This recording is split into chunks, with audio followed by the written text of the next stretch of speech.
America's Secretary of State said sanctions against Iran were unlikely to be lifted. Brent crude futures were up 32 cents or 0.4% at $72.54 per barrel, having earlier touched $72.83, the highest since May 20, 2019.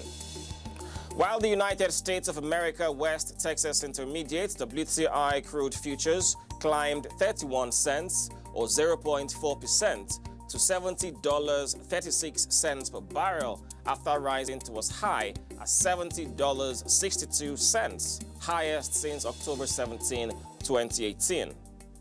Meanwhile, the Market Intelligence Department of NNPC's London office reported that global inventories have continued to draw despite recent demand setbacks, notably in India, the world's third largest oil importer.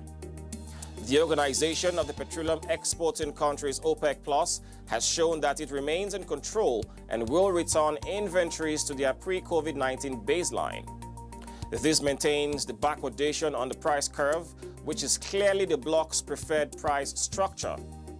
Yet, some analysts note that stockpiles are still sizable and that speculative pressure in the paper markets has waxed bullish on oil prices, somehow deepening backwardation despite evidence of a large and resilient supply surplus. Once the current round of tapering finishes in late July, producers will still be keeping about 5.8 million barrels per day of production offline, according to Energy Intelligence balances. And that's it on this segment of the program. I am Owigo Okolo.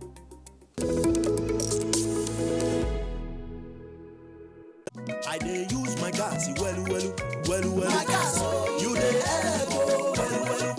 My country people, time don't reach where all of us go begin. They use gas, they cook our food though, because cooking gas no they produce yama for pots. It no they produce smoke, wey fit damage person eye. Cooking gas, they quick well if we use and cook, and it no they smell for inside food. Because it no they smoke, our environment go come clean, and our trees go come green wella. But if we must use gas, we must use it with sense and with responsibility. Make sure say your gas cylinder never expire, and if you don't rust, make sure say you throw away the cylinder pata.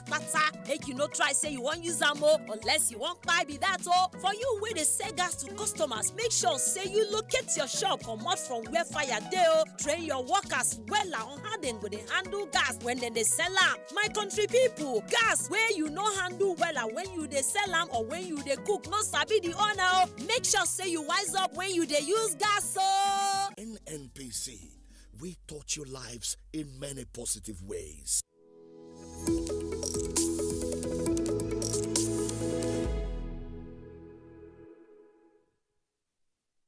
That's our package. Thanks for being part of it yet again. We have a date to keep next week. Have yourself a great week ahead. Bye.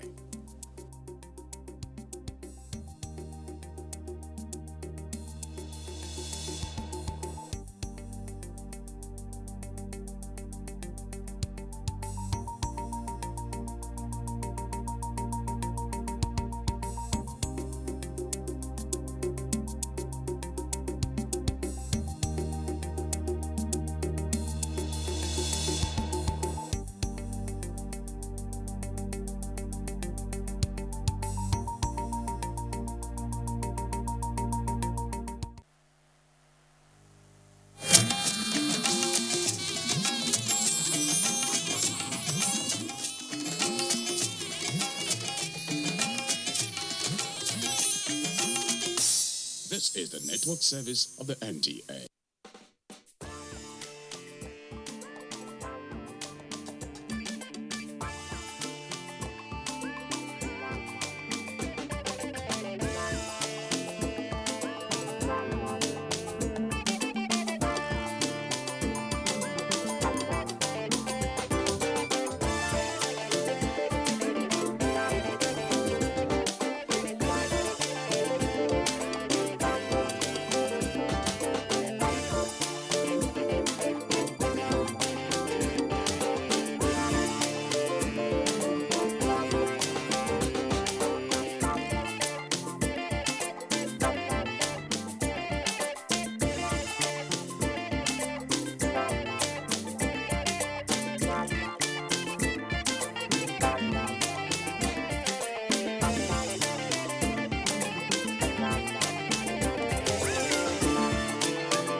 dey too take now. Nah, like 3 bottles for where I dey manage my small business. Then later I fit add small malt join the 3 bottles of cocoa I don drink before. If I reach house, me and my oga fit take one before we sleep. E no bad na, no dey eat sugar. Madam Seki, you know say me I no sabi talk like. I go tell you as e be. What is the problem? That car where I dey fit this one. Na she dey get am. Oh, duh. Even when you wrong, so why are you now lying? Why are you lying? Off the mic. You won't come shout everything. But now. you're lying now. I can't use my own hand for my hand. For this kind of where they try package now. You don't understand. You won't make she come begin to call me ordinary driver. Me will be MD like this. Make she come to call me ordinary driver. You know good now.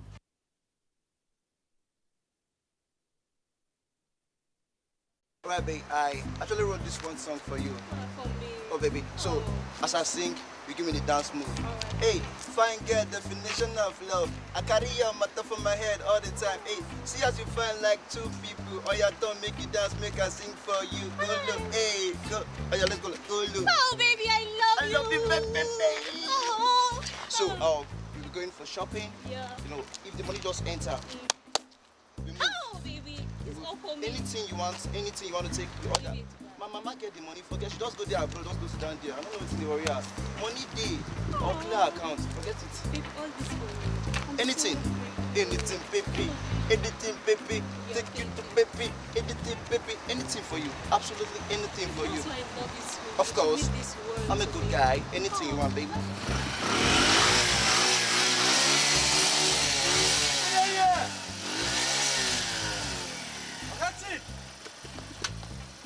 Why you use your car that they make noise now?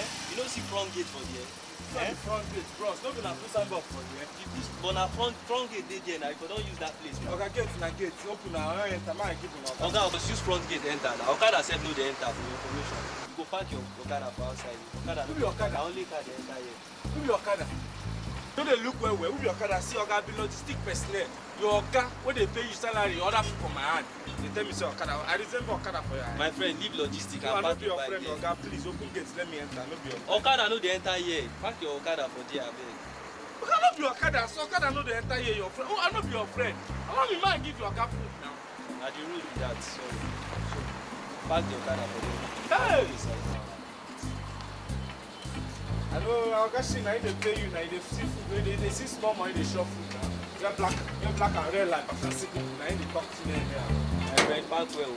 Okay, I know they shout for me. No be there.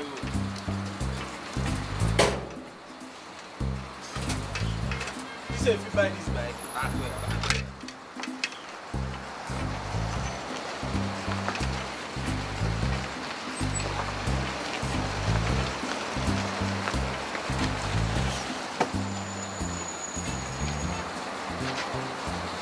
Now I go enter and see park for outside.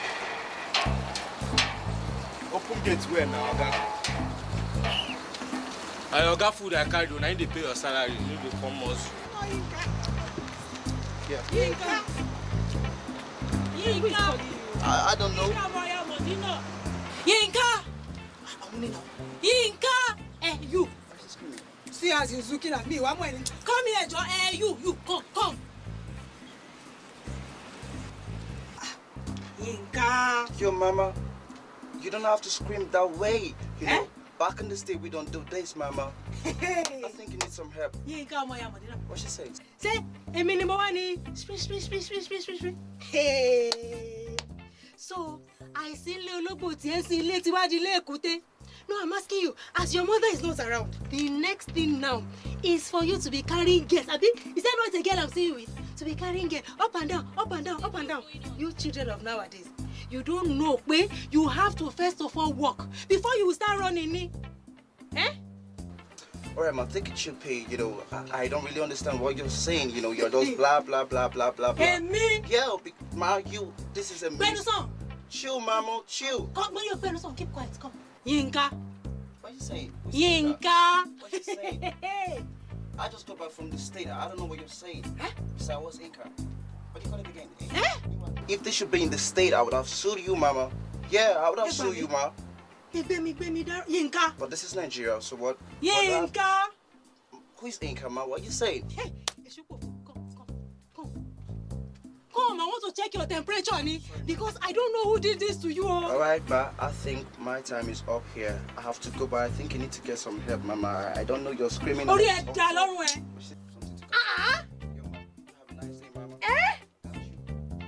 Yinka! Yinka, my Modino, Yinka! Hey, I hope all is well, madam. My sister, all is well. Wait. Ah!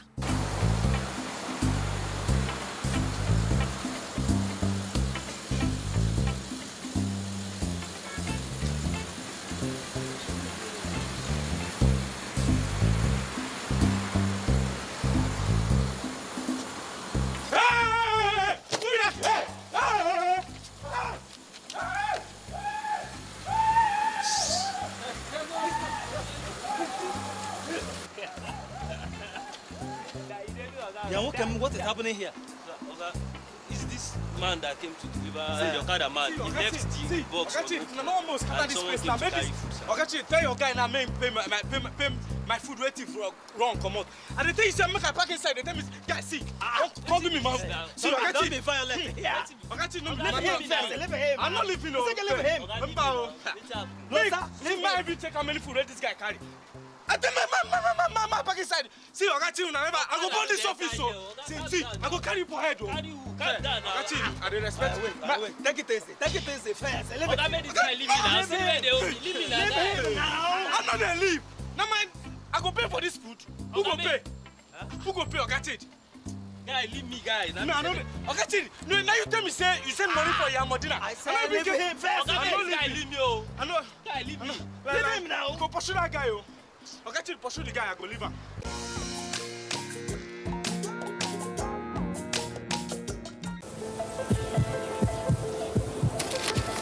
Auntie, is you?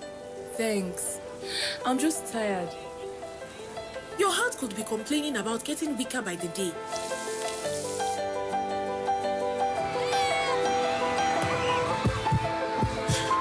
This short piece of bread can be your heart warning you. Jolie, how many times should I? I know. Chest pains may be my heart, and I need to watch what I eat. Unbranded cooking oils may contain high levels of trans fat and cholesterol, which clog your arteries, making it difficult for your heart to pump blood. Nowadays, it's even more important for you to embrace a healthy lifestyle and put your heart and family first. Use Power Oil. It is free of cholesterol and trans fat. Power Oil for a healthy family. Power Oil, Power Oil. What's the difference between regular data and MTN data? I'll show you. With regular data, you get this. But with MTN data, you get moved right into the action, like this.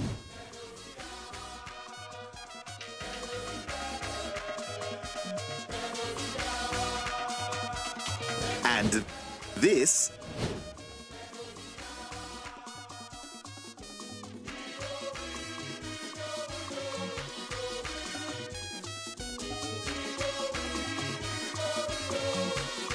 And this.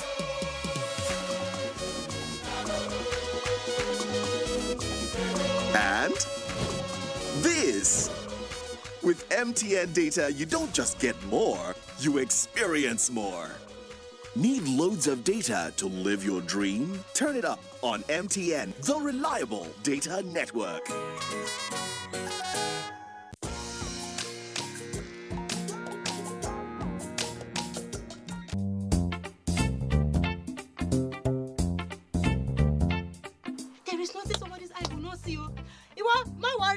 Don't worry, this COVID-19 will soon be over. Your mother will return. Then you will come and explain yourself. Sorry, my sister. Well, no problem. It is children of these days, oh. Hey, he denied me, Nisha. Anyway, say welcome. You are welcome. Which of our lovely designs do you would you design? Yes, that's why I've come. Let me remove this, please, so that there's some social distancing. Yes. But let me give you a. Thank you so much. Hey, was looking at this face. This face looks familiar. From where now? Hey, were you not the one at the right? Hey, sit down, my sister. Don't mind me. Thank you, madam. Hey, it's you now. Eh? Were you not the one that was addressing us yesterday at the rally at Women's Center? Of course, I am the one. Were you there yesterday? Hey, madam, are you asking me? Say, Miss Agilola, I don't miss such. Interesting. I don't miss such at all. Ah, I give you hug. Thank you. I clap for you. Thank you, madam. If not for Corona, I would have given you hug. Oh. Ah, because you were too much. You were too much. That's your story. That is my ministry. That is what I do. It's sure. That is what gives me joy. It is very obvious. Thank you, madam. But that story of Victoria, is it true? It's very true. We don't make up stories at all. Our motivation and drive comes up from the many evil we see happening in the society. Evil, no. That is what drives us to do what we do. You mean that Victoria is a true human being? Who was seated with us yesterday? It means you didn't wait till the end now. Hey, Laura, customer called me. She stood up and spoke at the rally yesterday. Roberto? Yes, everybody saw her like this with their kuru eye. She stood up and spoke. Then, she no get shame, eh? Shame, Ke. Hey. Shame, Ke. Shame for what? She did not commit any crime. Rather, crime was committed against her. Imagine being raped 7 different times before the age of 10. Yeah. Yes. Also me, I just tired. Eh? You know, I've just been wondering, where was her father? Iya Enko, where was her mother? I'm sure they were just busy chasing money up and down, up and down. Madam Sege, mo sọ̀rọ̀ bẹ́ẹ̀ yẹn. I said, "Hey, boy, Yoba." Mo gbọ́ Yorùbá ni mí. Ẹ ṣe gidi gan. Ẹ mọ sọ̀rọ̀ bẹ́ẹ̀ o. Ojú rí o. Ojú rí ní Nǹkan ṣẹlẹ̀ o. Yes, a lot of Things are things are happening. Yes, Madam Segi. Let me tell you, the first 3 acts of rape on her was by her father. Baba tó bí lọ́mọ, her biological father. Yes, raped her. Followed by her cousin. Then by her uncle. All before the age of 10 years. Okay. Ojú rí o, nǹkan ṣe o. Gidi gan, that is it. That is why people like us are up to fight against this evil in the society. Yeah, God will help you. Amen. God will bless the work of your hand. Amen. As if that was not enough. Otuku. Me ti ṣetán. Let me continue the story about Victoria. Hey, continue, my The sister. 4th act rape on her was by 6 group of boys. She landed in the hospital. After she was discharged, the mother took her to a church for assumed deliverance prayer against the spirit of rapists.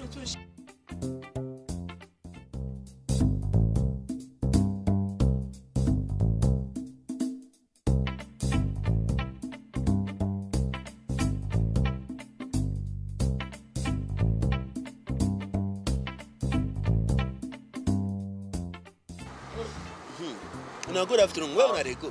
I'm on area 11. If you carry us reach area 11. Area 11, no wala.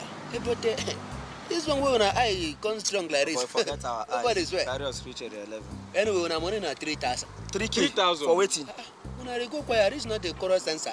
It's 3,000. When I know they listen to news, government be don't come on subsidy for the matter. They don't come add the subsidy back.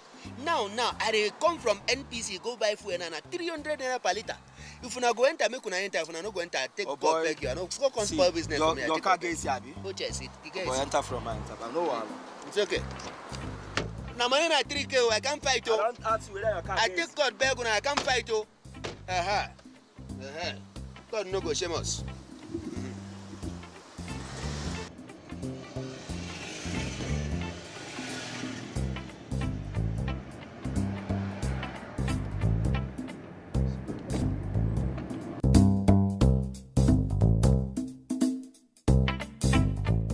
Ask me what happened. That is what I want to tell you. The pastor.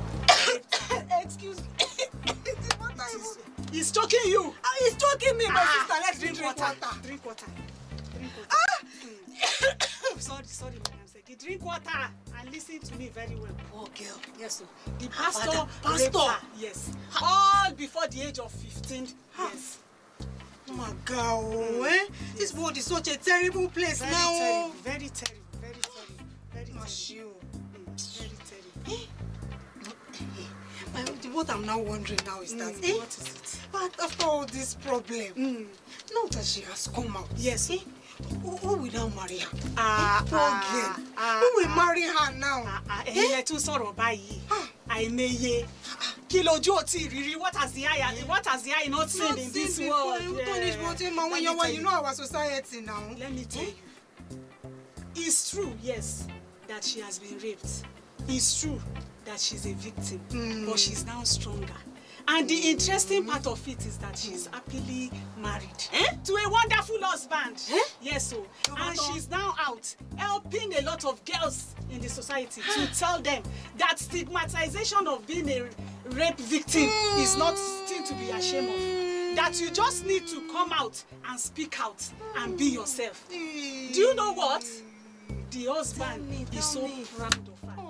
He said she is the best wife that a man can ask for, and the best mother that any child can desire to have. Oh, God will bless that man. God will prosper him. Yes, so this is a real case of turning your pain into your gain. You know, they say that the problem in this life is not falling down. At all. Many of us will fall now. Yakata. The problem is when you now fall yakata. You now joke, you now sit down there, and you now refuse to stand up. That is the problem. That is the problem. This girl has turned her pain into gain. Yes, so. Oh, let wonderful. me tell you, Benny. Okay, make this guy leave me now. Straight one. See, I got you. See, this office I go burn now. I go burn this office. Please, you. Hey, that's a lift call. Is that DPO?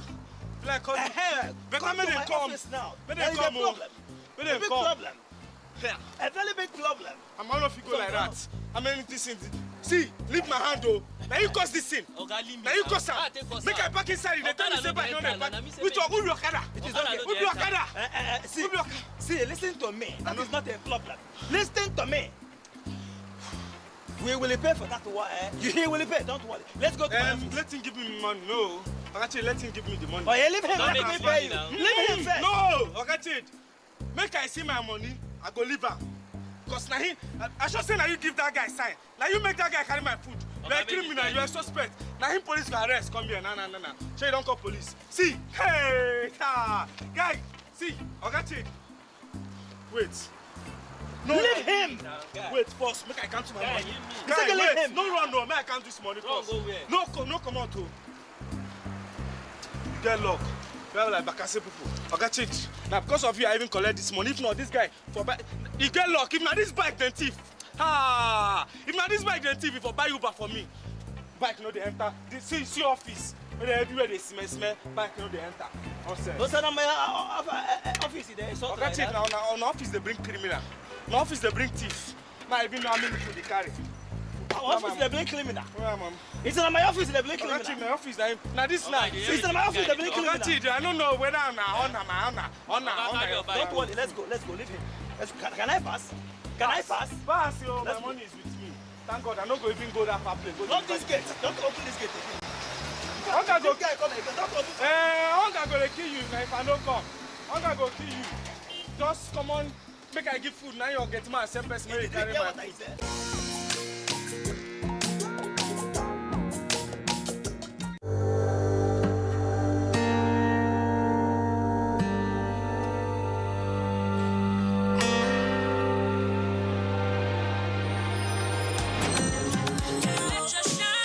The place and it brighten, make everybody they wonder. Waiting because of the shine. Lush hair. Long hair or short doesn't matter. Crochet or dreadlocks can be better. Only for girls we know better. Lush hair. So you want to slay with swag. Gotta be lush hair. Gotta be lush hair. Straight or curly. You know they tango. Lie. Gotta be lush hair. Gotta be lush.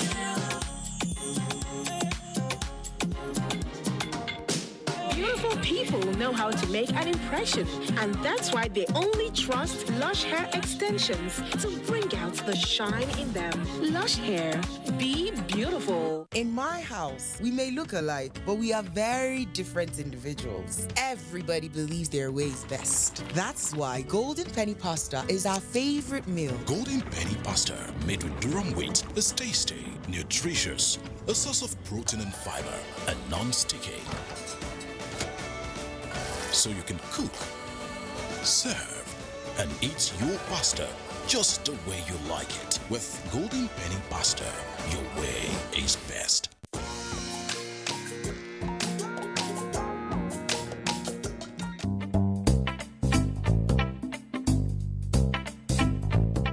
Victoria is a challenge.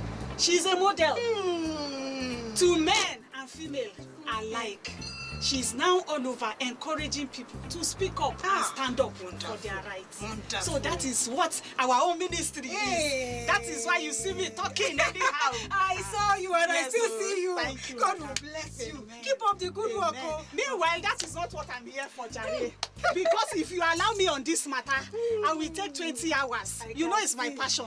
I will take 20 hours to discuss this issue. Bless you. Thank you. Meanwhile, Madam Segi, a friend of mine told me that when I come here, I will actually get what I want. Yes. You like this one? I like this one. You see that your friend, eh? Hold her very well. Timo.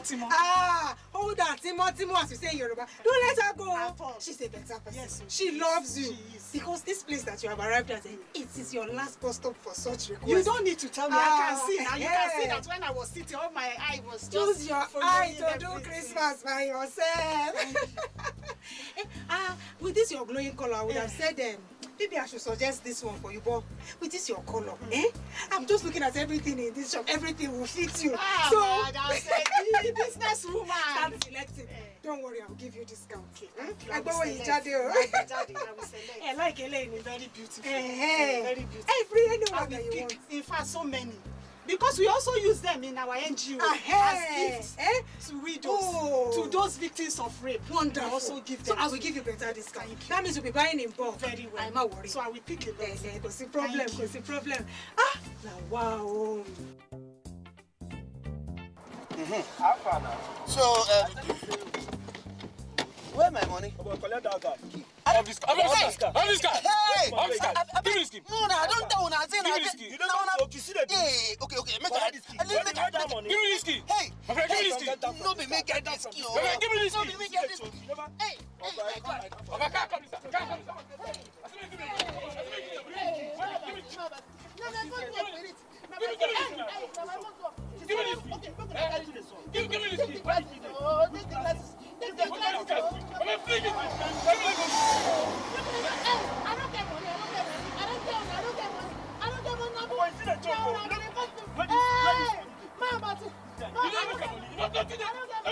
Collect my box. Give me this. No, I don't. Hey! Chidi go kill me. Chidi go. Hey! I don't get money. Help, my bad. Make una no beso. Collect my boxer. Collect my shoe. Collect my boxer. Collect my shoe. I beg you, make una no collect this key. Oh well. I beg you, Chidi is going to kill me. Chidi is going to kill me. Hey! Oh, Ura, you don't have one chance today.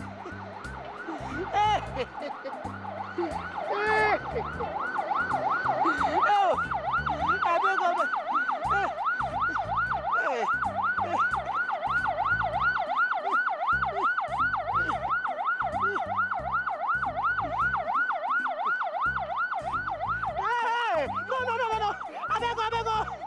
I beg you, don't collect the key. Don't collect the key. Chidi go give. Talking, are you all right? Can you stand up? Let's take it to the hospital. Stand up. Are you sure you're all right? Hey! Now two men come now, they don't turn to woman. No, my baby, what did I come to today? I'm sorry, I beg. Very two. Hey! Calm down. Are you all right? Let's go to the hospital. Are you sure you're all right? But I don't even change the matter to hospital. I don't get koro. I abeg. I don't get coronavirus. I don't get corona. Chidi, where are you? Chidi. I'm okay. I'm okay. Hey! It's all right.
Welcome to Abuja, the place that unites Nigeria. Hello and welcome. It's time for another interesting package of Everything Music. Angelina, you dey cool in my temperature. If you call, I go come deliver. This is Talking Movies. In times of old, the world was full of wonder. No. Stop it! Welcoming you to your weekend for today. Arise, oh compatriots. It's time to use our voice. Beyond 6 packs. Bills. Pay the bills, keep paying telephone bills, pay my bills. Welcome to Gallery.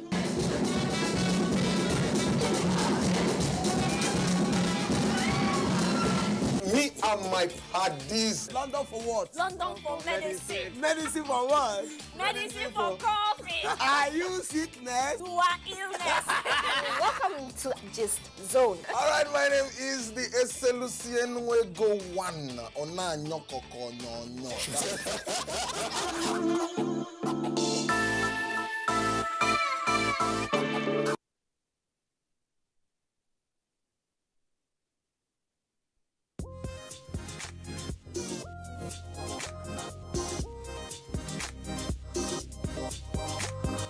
Wannan labarin ma yana peji na 36. Ita kuma babban labarin wannan jarida shine ainihin labarin da ke gaban jarida shine ta bayyana cewa Ọkwa ọjị Ikenga. Eziokwu. Nwanne m nwoke. Ikechukwu Ndukwe. Igbo. Mam. Iji wee mee ka ụbọchị na-aga n'anya ya. Ọjụtụtụ na-ewutelu unu. Nation fún ti òwúrọ̀ yìí ibẹ̀ náà ti sọ pé àwọn ìgbìmọ̀ aláṣẹ ìpínlẹ̀ Benue pàṣẹ wípé. Ní gbogbo àwọn ẹ̀ka ní ẹ̀ka ètò ẹ̀kọ́ ní ẹ̀ka ètò ìlera ní ẹ̀ka ètò ààbò.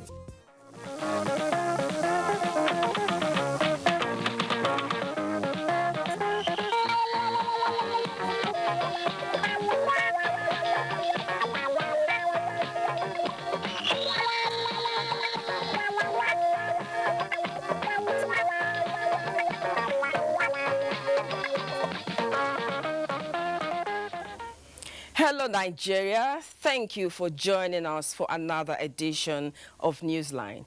I am Jennifer Igwe. Tomorrow, they say, belongs to the people who prepare for it today. And oftentimes, those who make remarkable impact in their endeavors pay attention to little and unusual details. Yes, These qualities are evident in the attitude and resilience of Nigerians. Their stories are worth sharing. Then every nation globally, the World Health Organization says, is affected by at least one or more forms of malnutrition.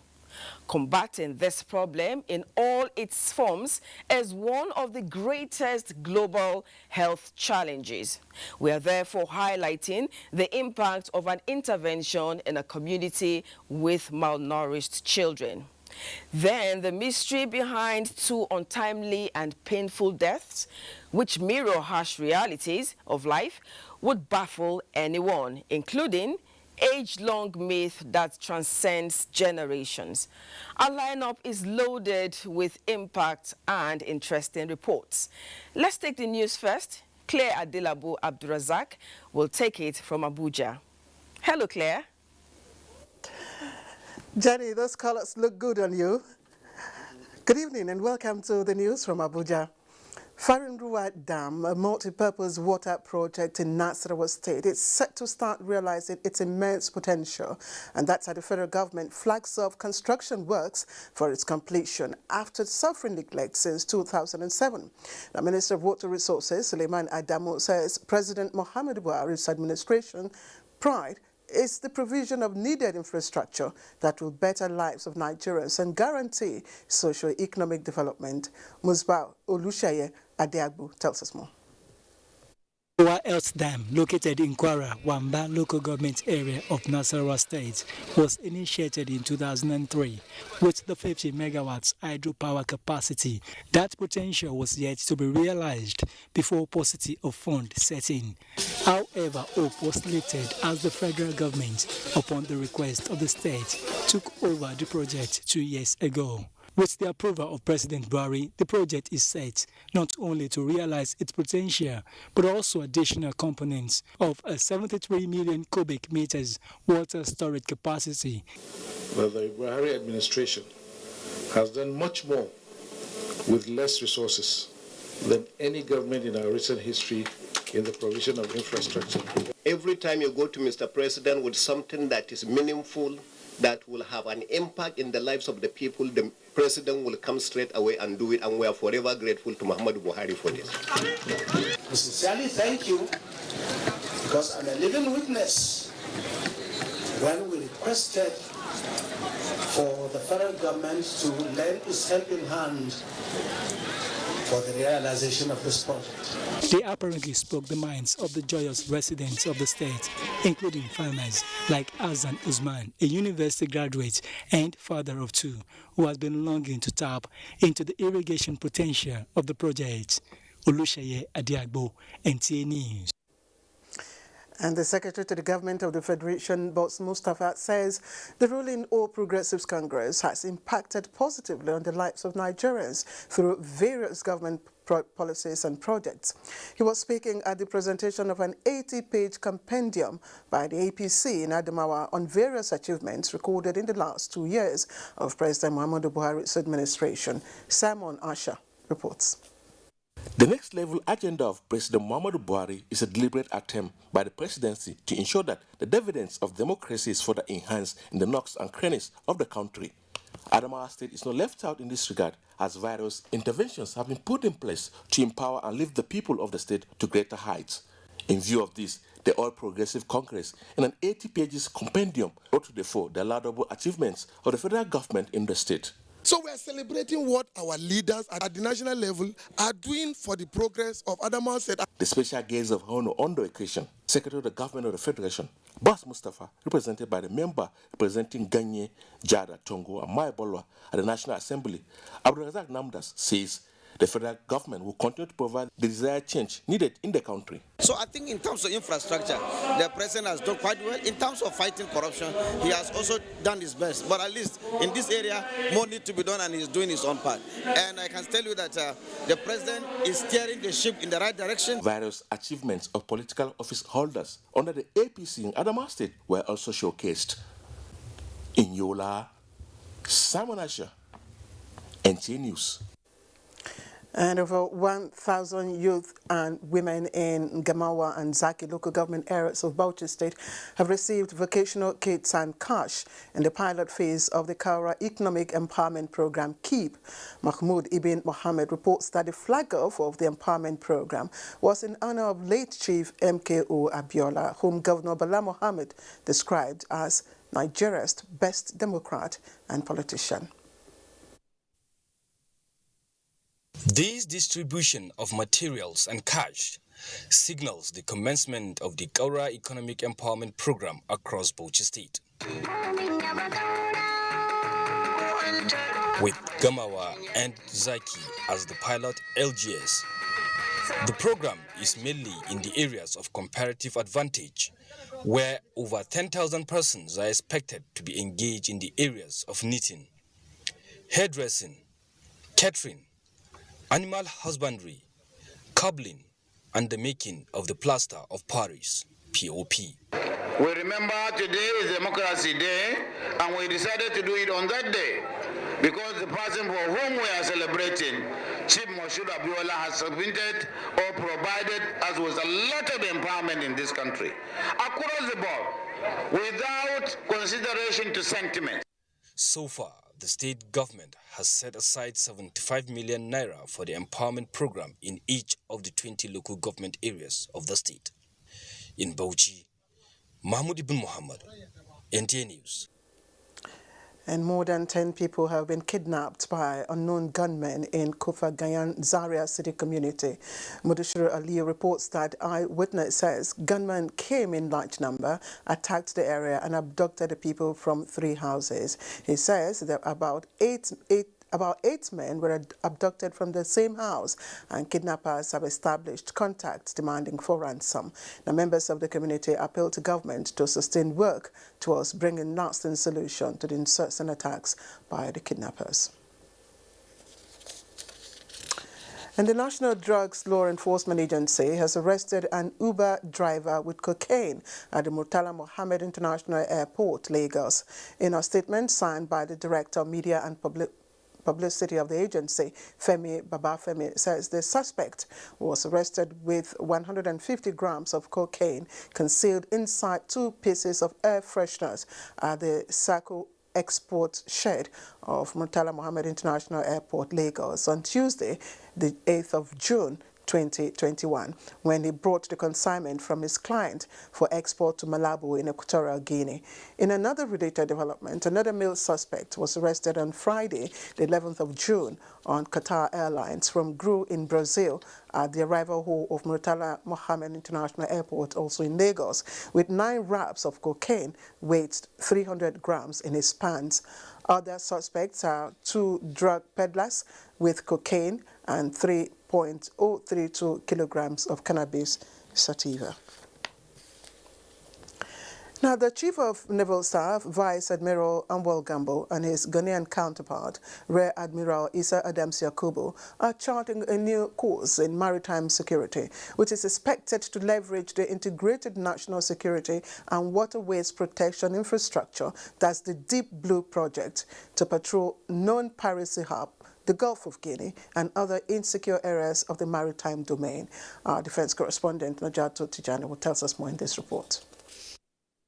With the launch of the $195 million Deep Blue project, it's likely that pirates will operate further offshore in unpatrolled waters, making this collaboration between the Nigerian Navy and the Ghana Navy all the more necessary and even more strategic. The threat posed by the activities of these criminal elements constitutes a major challenge not only to the littoral states, but equally undermines regional development.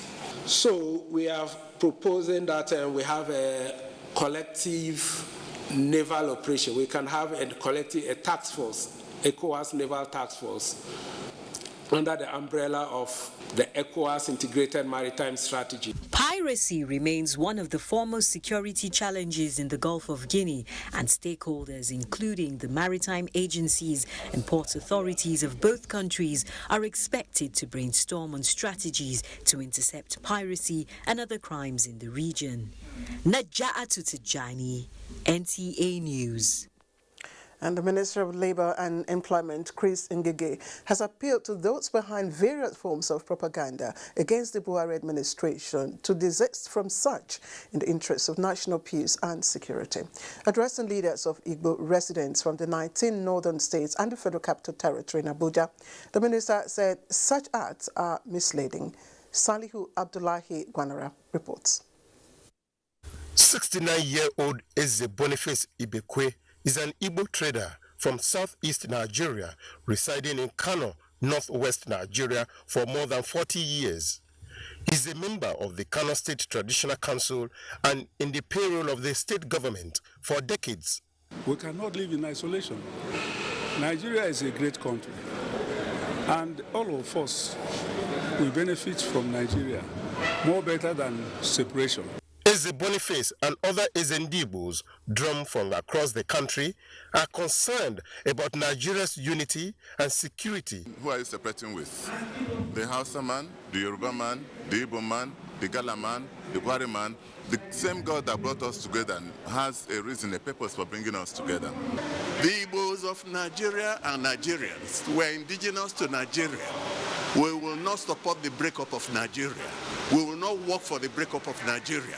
The Minister of Labour and Employment, Chris Ngige, said there are two types of leaders in a democratic society, but President Muhammadu Buhari represents the non-partisan, non-religious, and non-tribal politician in Nigeria. Infrastructure-wise, we have gotten our fair share. There's no maltreatment there. We are there in the Federal Executive Council. And the Federal Executive Council is composed of ministers, one per state. President Buhari gave us 6, 1 extra. But much more importantly, the propaganda against this government by the elites in the southeast should stop. The meeting hoped to calm nerves and send a strong message of peace and harmonious relationship so that the likes of Eze Boniface and Eze Ogbonna will continue to pursue and sustain their means of livelihoods in peace in Kano and Maiduguri.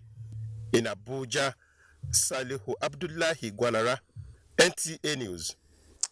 Let's turn our attention now to Democracy Day celebration, and as part of activities to mark the day, the coalition of civil society groups, South-South, has pledged its solidarity and support for continued dialogue towards entrenching peaceful coexistence in the country.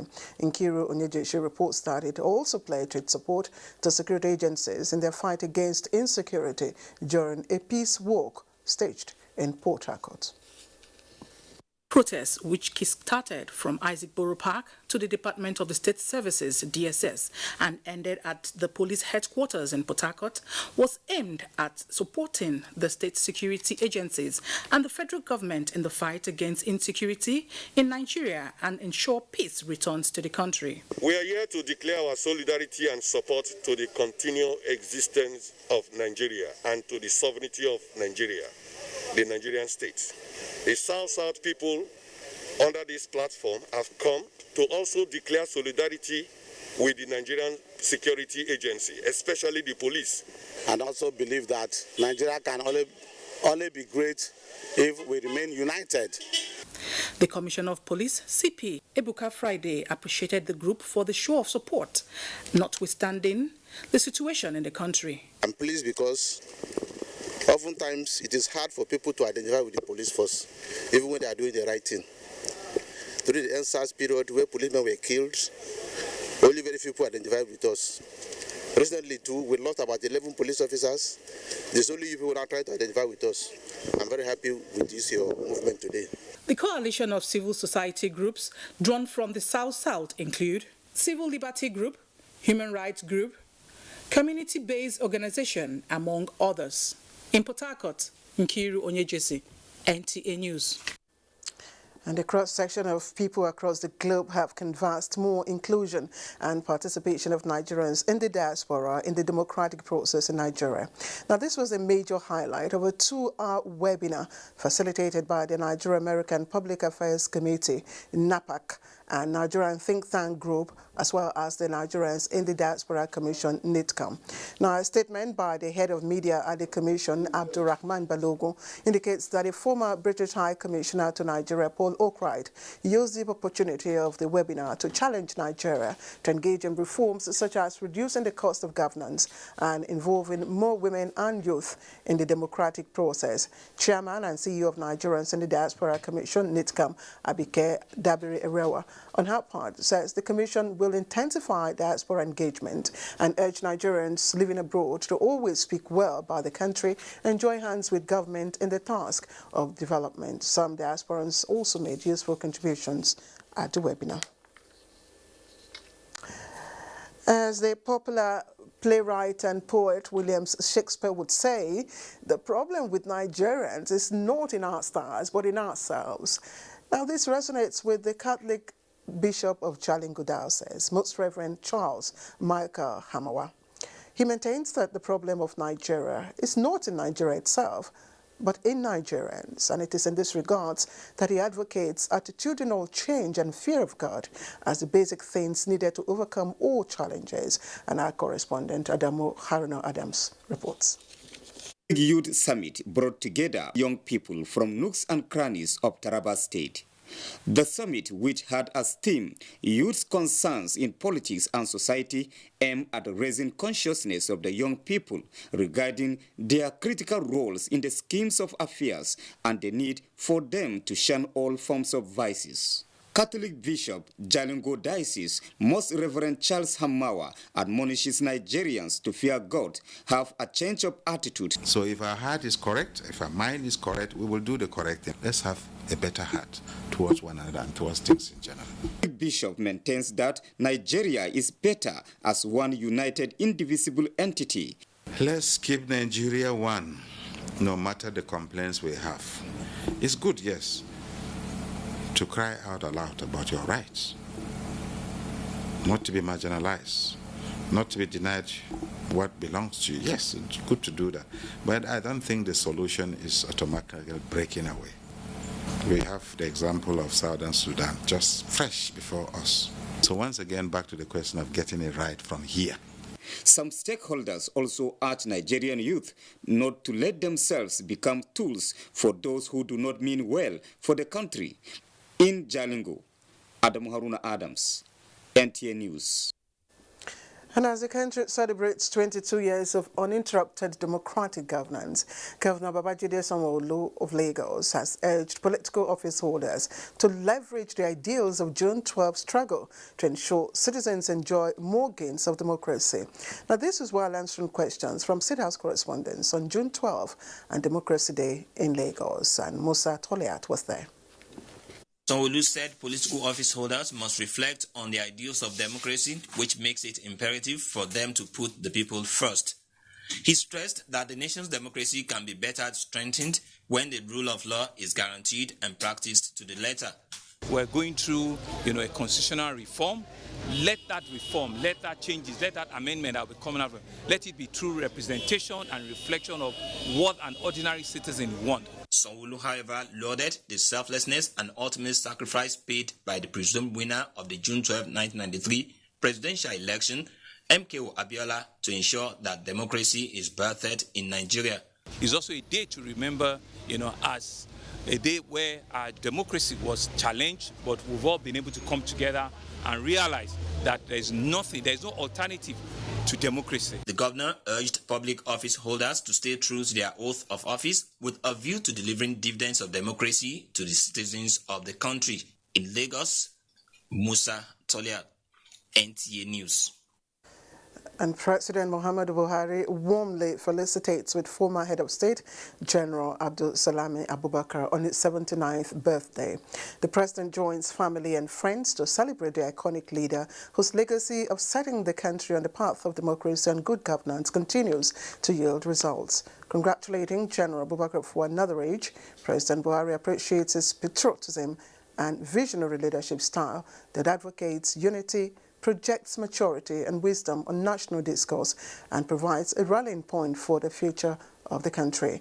The president notes the goodwill that the former head of state attracts to the country, both at national and international levels, working for the growth of Nigeria, and praised the Almighty God to increase his wisdom, strength, and give him longer life to keep serving the country. And also, President of the Senate, Ahmed Lawan, felicitates with former head of state, General Abdul Salami Abubakar, on the occasion of his 79th birthday. Now, Senator Lawan rejoices with the family, friends, and well-wishers of the elder statesman, whose uncommon statesmanship and patriotism, he says, will be evergreen for Nigerians, especially his commitment to the birth of Nigeria's fourth Republic. Lawan prays to Allah to grant the general many more years in good health so that he can continue his selfless service to his fatherland. And next on the news tonight will be sports update, and Tamara Ibiwe is right here with me. Tamara, good to see you. Do we have any more update on Christian Eriksen, I should say, who slumped at the field of play yesterday? Thank you, Claire. Of course, Christian Eriksen is doing well, and according to UEFA, they are waiting to run more tests on him. Denmark may have lost, but life won. Welcome to Sports Update. I am Tamara Ibiwe. Katsina United garnered all 3 points against Enyimba International after a 3-1 victory in a Week 27 fixture of the Nigeria Professional Football League on Sunday. Lobby Stars suffered a 2-0 defeat at Abia Warriors, while 7 goals were scored in the match between Wiki Tourists and FC Fanyuba. Wiki Tourists got maximum points, defeating FC Fanyuba 4-3. Few hours from now, Super Falcons will square up against Portugal in their second game at the Women's National Team WNT Summer Series at the BBVA Stadium in Houston, Texas, USA. The Falcons lost their opening game 0-1 to Jamaica on Thursday, and defender Onome Ebi, who arrived camp on Saturday, says she's battle ready. I think I'm ready for today's game, and I'll just give it all my best. 3 matches will be decided on Monday in the Euro 2020 football tournament. Scotland are up against Czech Republic, Poland have a duel with Slovakia, while Sweden lock horns with Spain.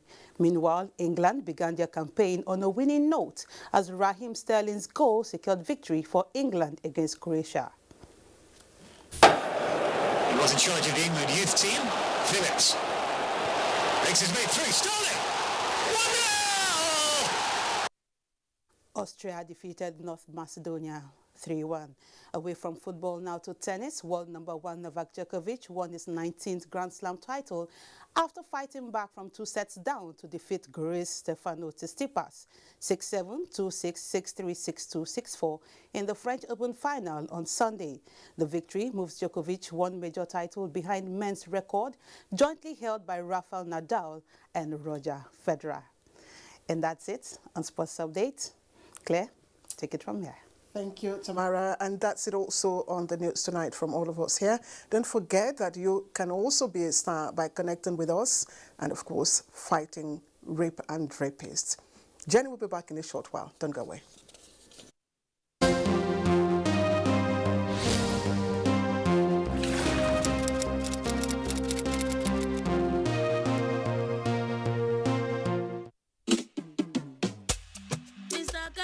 To kaku.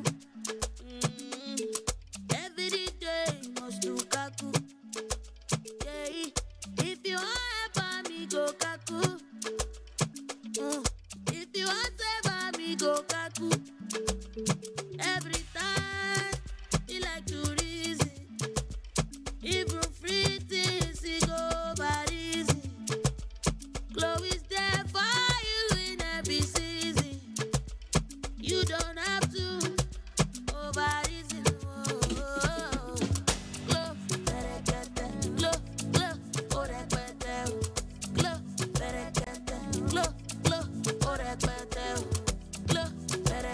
You don't have to be a Mr. Kaku when it comes to data. Get a Glow MiFi for 12,000 Naira and get up to 60 gigabytes data free.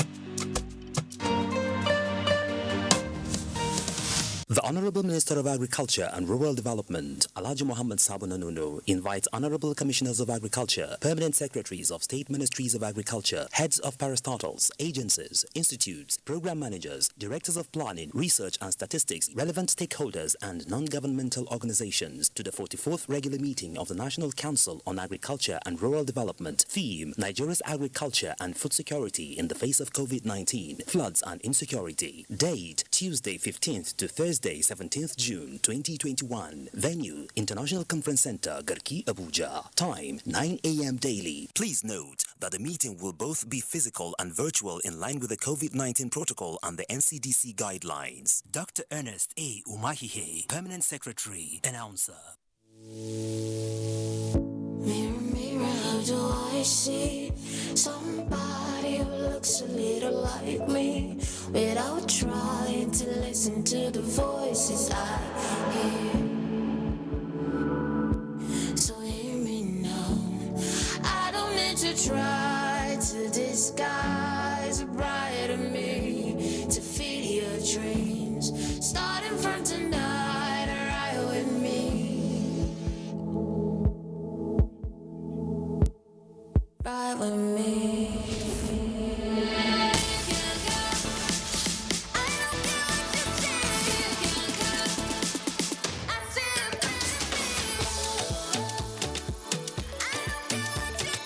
Get the power to do you with the new Instagram and TikTok data bundles on MTN Pulse. Dial *406# to begin.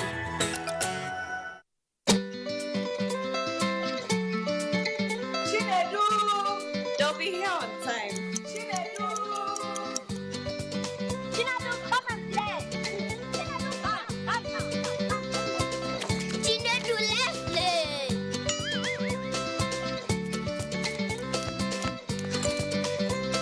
Right on time. Your loved ones will rush home for tasty meals prepared with Sonia tomato mix.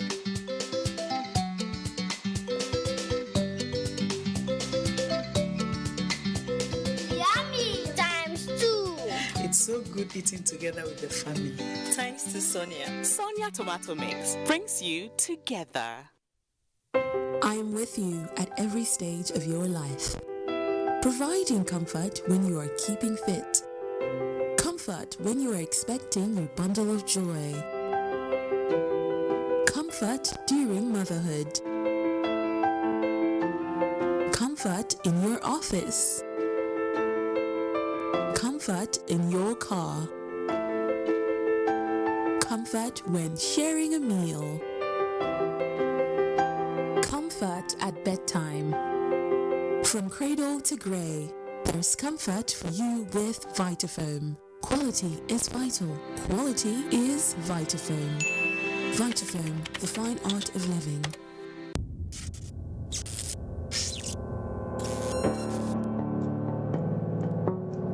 The President has made a clarion call. No one can do it better than ourselves. We are Nigerians.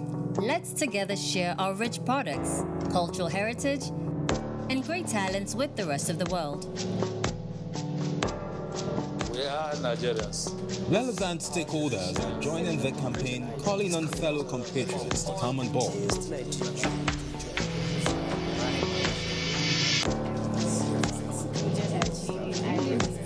Be part of Made in Nigeria Expo, coming on the 15th and 19th of June 2021 at the Eagle Square, Abuja.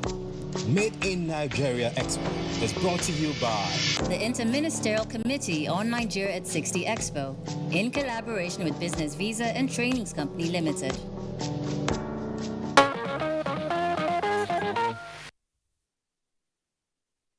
Welcome back. Now, although Nigeria is currently battling security challenges, it is not an indication that the present administration is not frontally addressing the menace. In fact, during the week, President Muhammadu Buhari inaugurated security infrastructure both on land and sea. This move is a demonstration of his commitment to ending insecurity of all forms and his determination to strengthen Nigeria's unity. Michael Olaleye reports. This symbolizes the beginning of a new era in the Gulf of Guinea. It is the answer to all forms of threat inhibiting the country from annexing the blue economy. With an estimated coastline of 854 kilometers and 200 nautical miles of exclusive economic zone, Nigeria sits on gold mile, but piracy, kidnapping, unregulated fishing and trafficking are the clog in the wheel of progress. The Deep Blue project was conceived as an answer, and today, with 16 armored vehicles for coastal patrol, 4 unmanned air drones, 17 fast interceptor boats, 2 special mission vessels, 2 special mission aircraft, and 3 helicopters, Nigeria waterway is no longer a safe haven for criminals. I am confident that the project, which provides a robust maritime security architecture, will enhance maritime domain awareness capability and improve law enforcement action, particularly in the prosecution of suspects under the Suppression of Piracy and other Maritime Offences Act, which I signed into law in June 2019. In this regard, I have been informed that since the coming into force of the law, 10 convictions have been secured for various offenses under the Act. Even before inauguration, the idea of the Deep Blue project has been sending shockwaves across the waterways, such that the coordinating agency, Nigerian Maritime Administration and Safety Agency, NIMASA, recorded drastic fall in maritime crimes. We have just signed an agreement, an international agreement with the ICC International Coordinating Center to ensure that the issue of maritime insecurity did not stop within the economic zone of Nigeria, but also extended to the Gulf of Guinea. The President, with his magnanimity, in 2019 he signed SPOMO Act, that's Suppression of Piracy and Other Related Crime. Section 19 of that particular act has given us the leverage on how we can get the funds to manage these assets and to be able to maintain the issue of maritime insecurity. So in so doing, we will be able to see the sustainability of the project. It is not just a product of regional cooperation, but interagency synergy, as 600 personnel cutting across the various security agencies constitute the maritime security units of the platform. The aim is to stabilize and increase economic activities in this environment with a view to reclaiming the huge foreign exchange that is hitherto been lost to piracy in the Nigerian maritime environment. It will get down the cost of shipping, that's one, which is good for stakeholders. Then, of course, safety of the goods and safety of the people. It is an assurance to the international trading community that Nigeria has taken full control of its maritime waters, and it will enhance trade, both our exports and imports. The Deep Blue project has both land, sea, and air infrastructure, but the mandate to promote internal security informed the procurement of various gadgets for the police in Lagos, and President Buhari was on ground for the official handing over. Let me also use this opportunity to reiterate that my directive to security agencies to shoot any person or persons found illegally wielding AK-47s and other assault weapons remain in place. As Commander-in-Chief, my primary responsibility remains the security of the country and the safety of all citizens.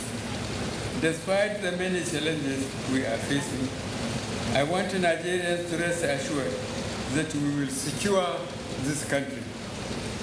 We will secure our infrastructure, our highways, our communities, and our forests, and we will secure the lives of our people. The security equipment include 150 double cabin vehicles, 30 saloon patrol vehicles, 1,000 vests, 1,000 hayments, 1,000 handheld police radios, and 100 security patrol bikes. Others are 2 armored personnel carriers, 4 high-capacity troop carriers, 2 anti-riot water cannon vehicles, and other support resources. All armed robbers, whatever name you are called, kidnappers, cultists, traffic robbers, bandits, and other criminals, we will leave no stone unturned in making Lagos inhospitable for you. I restate our loyalty, commitment, and determination to reclaim all public spaces from the hands of hoodlums and continue to work with all stakeholders in strengthening security and public safety. These interventions, coming within a week, points to the readiness of the present administration to end crime and criminality, and all that is left is for the citizens to support government in this aggressive drive.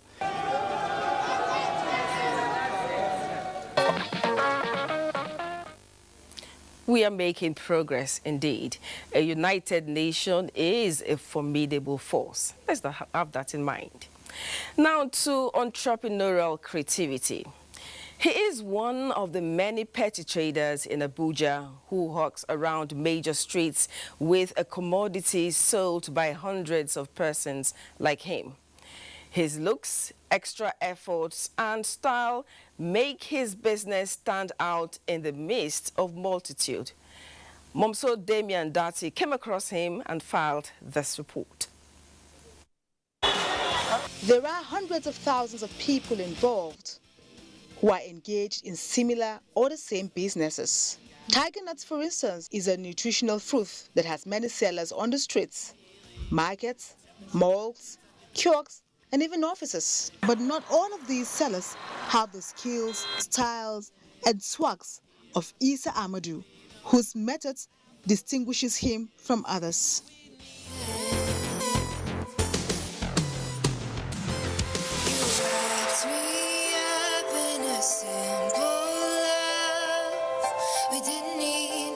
The 50-year-old from Mayama in Kebbi State, who is married with children, has been doing this for 30 years, he says. With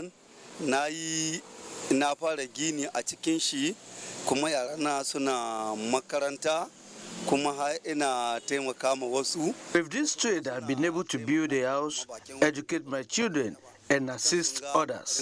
Others too assist. From head to toe, he is well dressed as someone going for an official engagement, with his official pen in the pocket. But lo, his wheelbarrow, neatly decorated with his tiger nuts, is his office. This one I do go market here na UTC. Come carry money they bring here. This one na office here. Na office. When I started wearing corporate wears, I experienced a change in my business. More people now patronize me and give me gifts.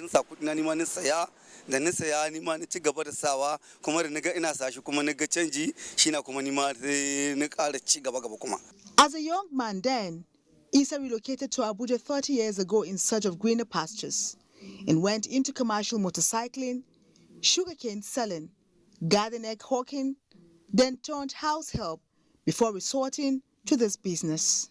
100, 300, 400, 100 naira, 50 naira. Want to buy this yaki house? I used to take this thing because I know it's good to my health. And most of the time, when I see the one that the maggot has temper with it, I don't like to buy. But I discovered that this very one is big. They say it's big. And it's very neat. I can see this man is a very neat person. That is what motivates me to come and buy it. His desire to become a lawyer is a dream very much alive, he tells me.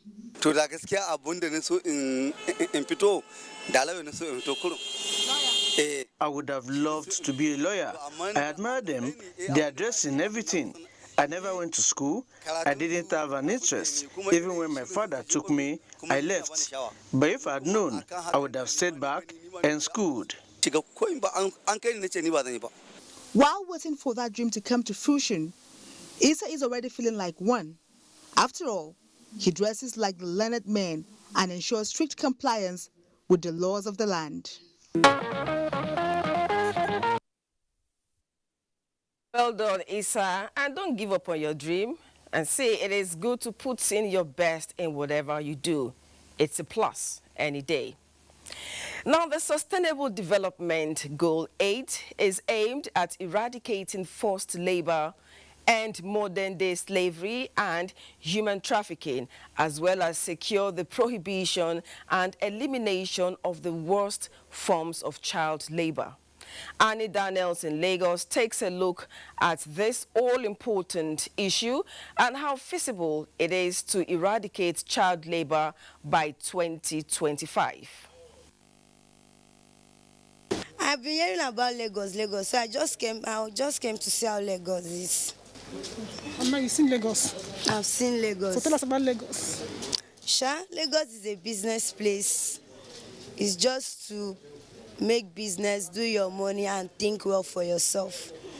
These are some underage girls lured from their villages to Lagos in search of greener pastures. I've met somebody at the market. And he tell me, say, whether I will come to Lagos. I thought, say, yes, I will come to Lagos.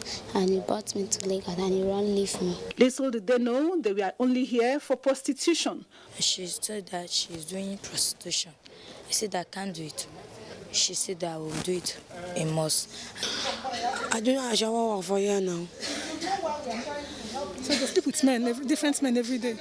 Yes. How much do they pay you? Sometimes you can pay for 1 time, sometimes you can pay 150, sometimes you can pay 500. So since 2018, they do that kind of work? Yes. This, of course, is a clear case of child labor and slavery. What about these ones who have to trek long distances to Obalende to sell roasted fishes for their parents and guardians? My mom not got money. I will take and pay school fees. Now I can't sell fish.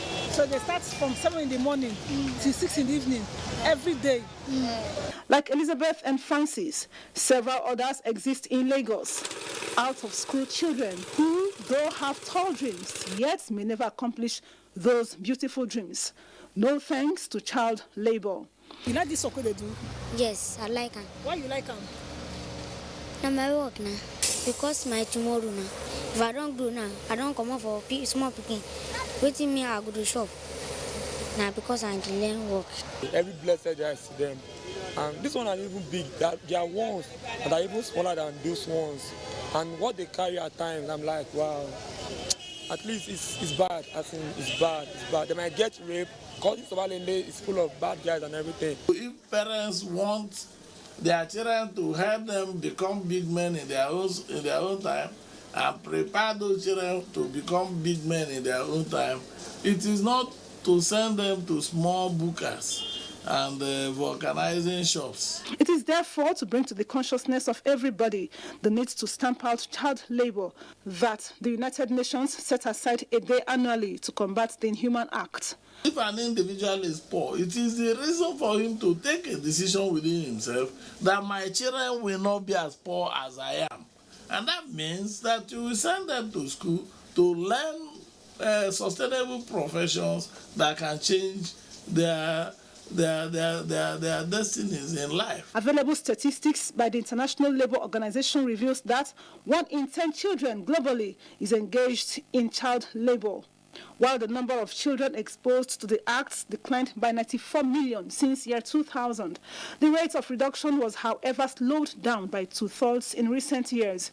My respondents regret that child labor deprives victims of their childhood rights, potential and dignity, creates in them mental, physical, social and moral harms, thereby calling for an urgent resistance and extinction. If my mom got money for this, now I'm not going to sell fish again at school. Nobody is even saying that COVID-19 has not contributed to increasing the poverty in the land. But we are saying, how do we react to poverty? Is it because somebody has a daughter and then you say, okay, I am poor, but I have something I can use to make money? So your child becomes an instrument of making money and send that to the brothel. Until children like Elizabeth, Francis and their likes are discouraged from engaging in child labor, my respondents found that Sustainable Development Goal 8 may remain a mirage. I think we should go back to our culture, our tradition, where the society helps in training and empowering children. I think that will help. Now, remember the Almajiri boy who was maltreated by his teacher in Gombe State? We featured his story not too long ago. Well, it was a big relief and joy for the underaged victim of abuse when the wife of the state governor, Ashma Inuwa Yahaya, ensured the reunification of the child with his family.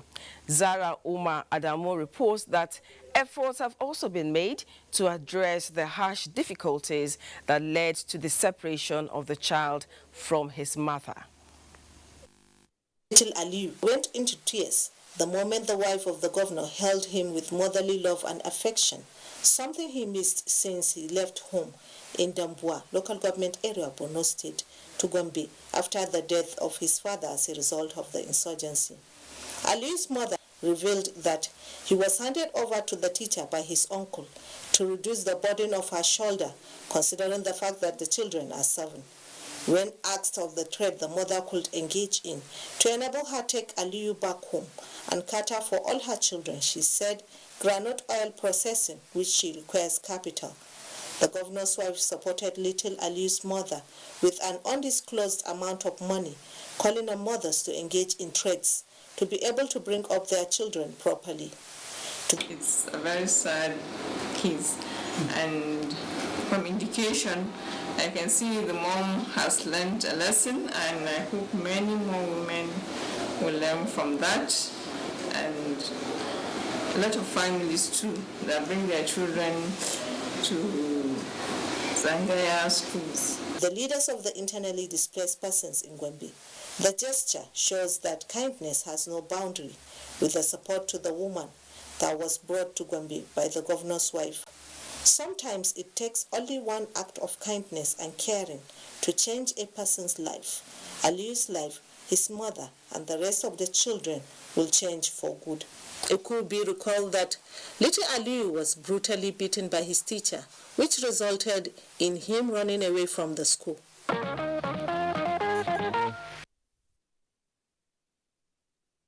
Good and encouraging news. Thanks to the wife of the governor, and I trust she will keep it up on him and others like him. Time for a break. Newsline will continue shortly. We just having a good time, and I'm feeling so good now. Where you did? I dey come now. You go see me now. You go. Call your body and everybody, yeah. Make we start to the corner. Where you did now? You go see me now. Everybody they dance. Where you did now? Oh, you go see me now. You want I'm fine, sir. Even me a surprise.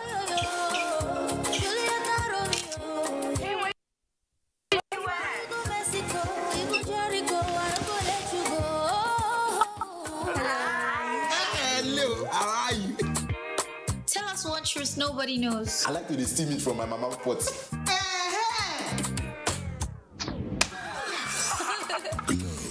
The best data plans in town. Dial *777#.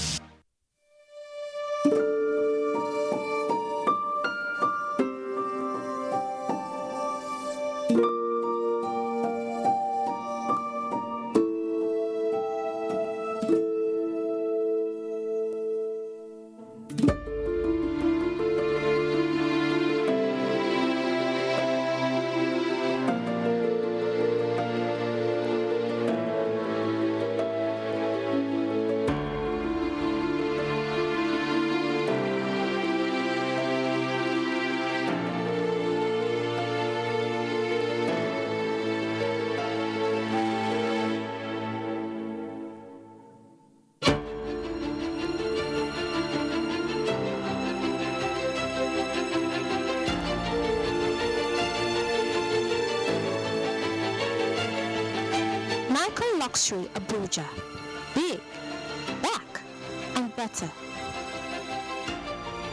When times are tough, we know that as a mother, one thing you should never compromise on is your family's oral health, because they deserve the best. Oral-B, all-round protection. Its great value, it protects your mouth from harmful bacteria and also protects you against tooth holes and gum problems which can lead to tooth loss. It strengthens your family's teeth and gives them all-round protection. So remember, protect their future. Oral-B for healthier, stronger teeth in just 1 week. It is time for celebration. 30 years bustling with goodness.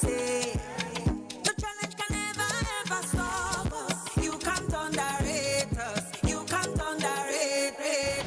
Ultra Guinness, bustling with so much greatness. Ultra Guinness, enjoy a world of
ITF, developing the nation's human resource.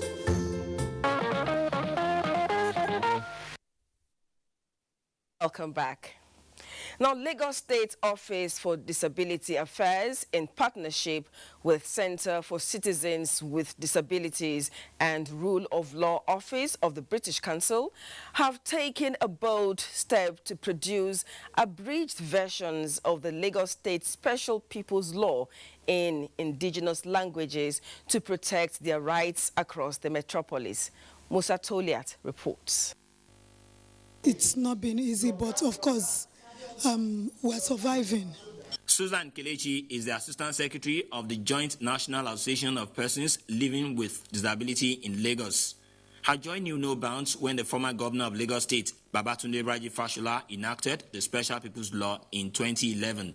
10 years down the line, she is still concerned about discrimination against persons living with disability. In Lagos, we have over 2 million persons living with various forms of disability, so it's important that the law is implemented so that more persons with disabilities would enjoy the dividends of democracy. Just to be included in what is going on in the society has been a challenge on its own. That people see us as, or relegate us to the background.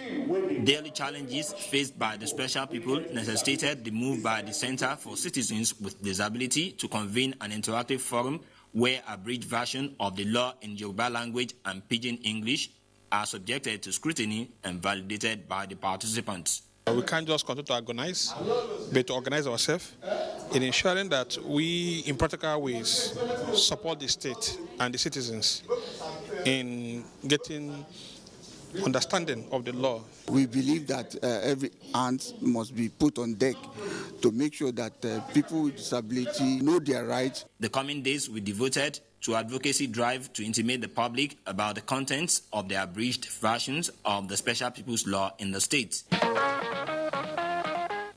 Great initiative, very laudable. Now, for the people of Gusau Shafe Federal Constituency, it has never been this good for them in terms of representation at the House of Representatives. The decision to elect Honorable Kabiru Mai Palace is one that they're not only happy about, but cherish. That explains the making of his 2 years as their representative by counting the lives he has touched through his empowerment and relief projects. Suleiman Babajia reports. It is not uncommon to have the electorate complain of neglect by politicians after elections.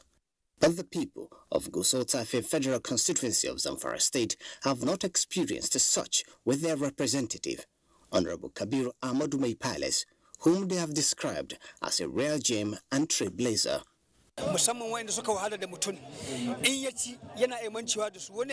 Some, after their victory, will limit themselves to Abuja, and even when they come home, you don't see them. But Mai Palace is different. He picks calls and is always willing to help his people. Education, security, women and youth empowerment dominated his campaign promises, and these form the thrust of his engagement in 2 years as member of the 9th Assembly. He has sponsored bills and moved several motions, fully executing his primary responsibility as he had previously promised, which is making laws that would positively touch lives. Now the people of Gusau Tafe Federal Constituency celebrate Honorable Ahmadu for his commitment, honesty, accessibility, and dedication to their cause. Many benefited from his series of empowerment programs, which are based on the identified need gaps to boost economic activities as well as wealth creation. Sewing machines, tricycles, motorcycles, cars, grinding machines, generators, fertilizer and food items have been distributed to the constituents. An effort Honorable Ahmadu believes will complement the efforts of the state government in alleviating poverty in Zamfara State. This is almost like the 4th time sharing this kind of items to needies in the state. So with this one, we said we can beat our hand on our chest to say that yes, our member is doing well. Why I invested hugely on issues of empowerment is for me to tackle the issue of poverty and the redundancy among our youths, which is what normally used to ignite them to go into issue of this insecurity, whatever that we are facing in the society. We have 2 or 3 categories of empowerment. We have empowerment for those people that went to school. We have empowerment for married women mostly. Then we have empowerment for people that doesn't go to school. Mai Palace has equally renovated and furnished a model primary school, Zabarna. The construction of bridge in Eco Road, Tuada, in Gusau is ongoing. I am part of the youths that have gotten the opportunity to be here in my states. And I don't want to spoil the chances of other upcoming youths. To the people of Gusau Tafe Federal Constituency, Honorable Kabir Ahmadu Mai Palace has emerged as an icon of service to humanity, a mentor, torchbearer, and a source of hope and confidence for his generation.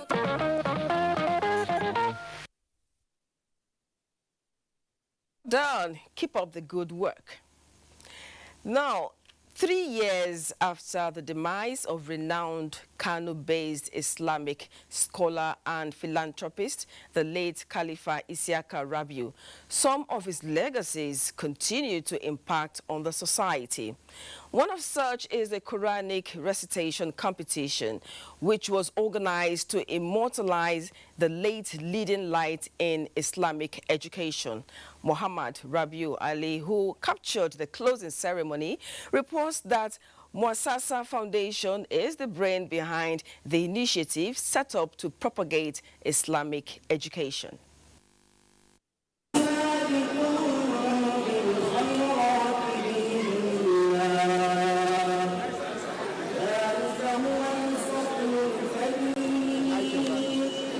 As exemplified by the glorious Quran, reading or recitation of the Holy Book is fundamental to knowledge propagation.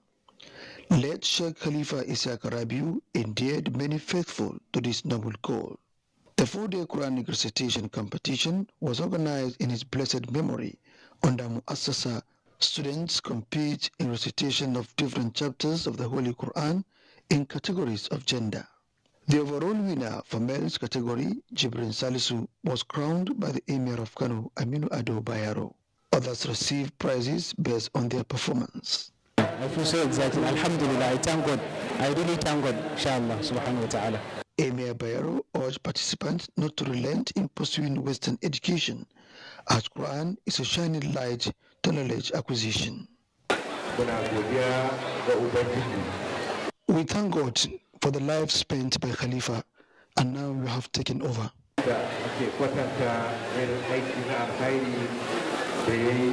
We are indeed very grateful to Allah subhanahu wa ta'ala for giving us the opportunity to host such a gathering that honors the Holy Book. We've dedicated this recital competition in memory of our late father Khalifa Isaac Arabi, who has devoted his entire life to the worship of Allah, propagation of Islam, and the teachings of the Holy Quran and its recitation. I commended the foresight of the initiators of this competition. We are hoping to maintain the teachings of Khalifa. The foundation has now made it as an annual event.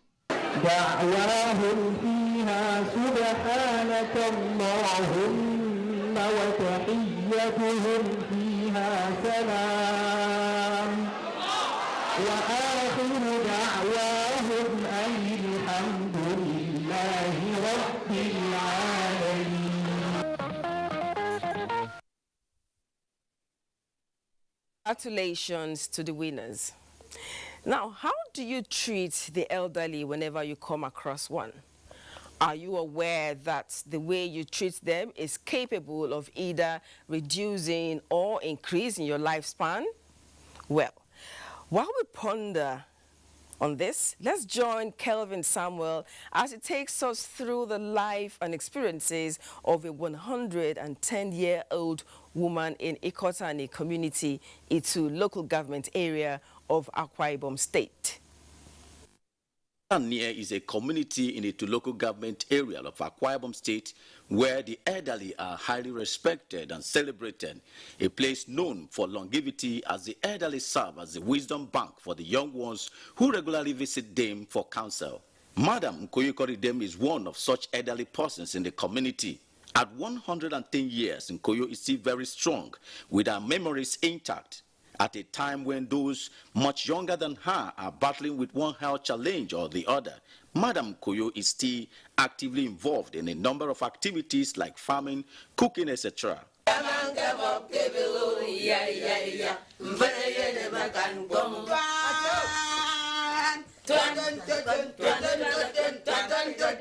Nkoyo, who was obviously excited to receive the NTA crew at her home, spoke on life in the past, wondering how things have deteriorated to where they are today. According to her, they had lived in love and unity in their days without fear of any form of criminality. She wondered why in some places today the aged are attacked, which is by the same people they suffered to bring up.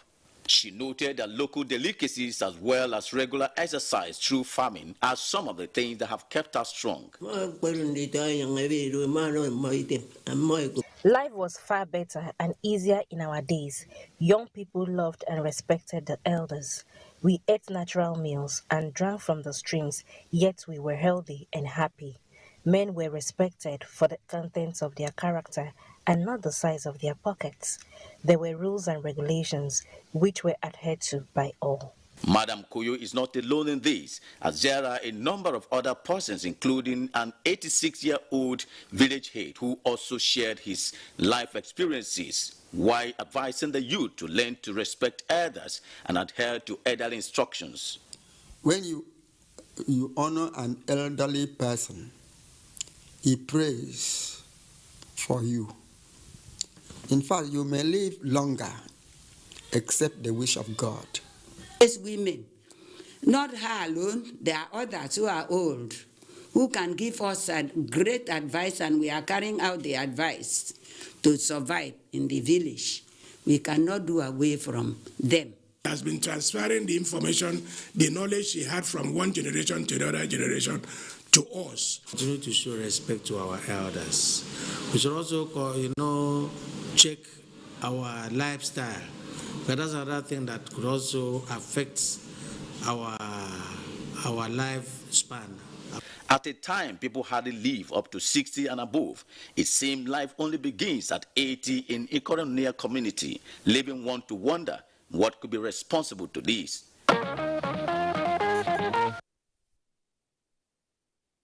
Researchers head to that community. We must find out what they eat and how they live so long, okay? It's good for research, honestly. We need to learn. Time for another break. Newsline will continue after that. We may look alike, but we are very different individuals. Everybody believes their way is best. That's why Golden Penny Pasta is our favorite meal. Golden Penny Pasta, made with durum wheat, is tasty, nutritious, a source of protein and fiber, and non-sticky. So you can cook, serve, and eat your pasta just the way you like it. With Golden Penny Pasta, your way is best. 'Cause I'm the new best thing. I'm the new best thing. Better than you've ever seen. Discover new Guinness Smooth. Perfectly balanced for a smooth, refreshing taste. Yeah, I'm the new best thing. Nigerian youths are about the greatest assets the country has at the moment. It is therefore not surprising that the administration of President Muhammadu Buhari is strategically responding to the yearnings of the youth through multiple projects and programs. Youth entrepreneurship support, yes, by Bank of Industry, the Youth Investment Fund by the CBN, and several other conditional cash transfer programs. Recruitment of 774,000 social workers, majority of whom are youths, and so many other projects that are beneficial to youths directly or indirectly.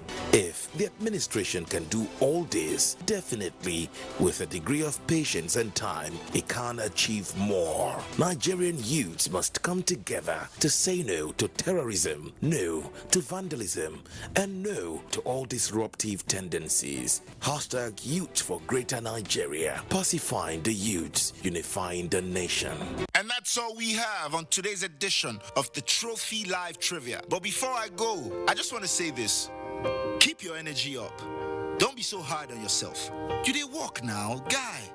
You dey also go. You deserve a trophy with your fellow honorables. Anything you do that gives you the kick is worth recognition. Just look at yourself in the mirror and say, wow, now honorable I be you. And even when we are feeling so stressed up, we can ginger each other up and share some good bottles of Trophy Lager. Because anyhow we be, when honorables gather, we share, we dream, and we win together. My name is still Files, aka Files the Bad Guy. Honorable was Bayi.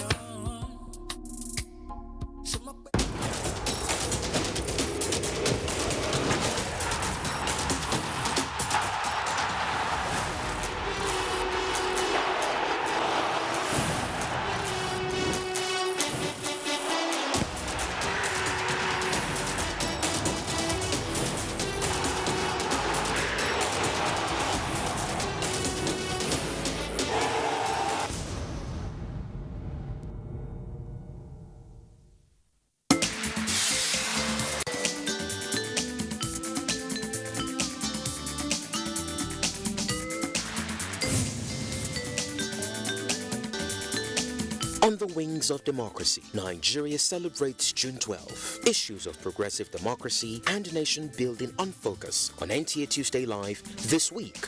Tuesday Live, every Tuesday at 10:30 p.m. promises to be incisive and educative. Join us.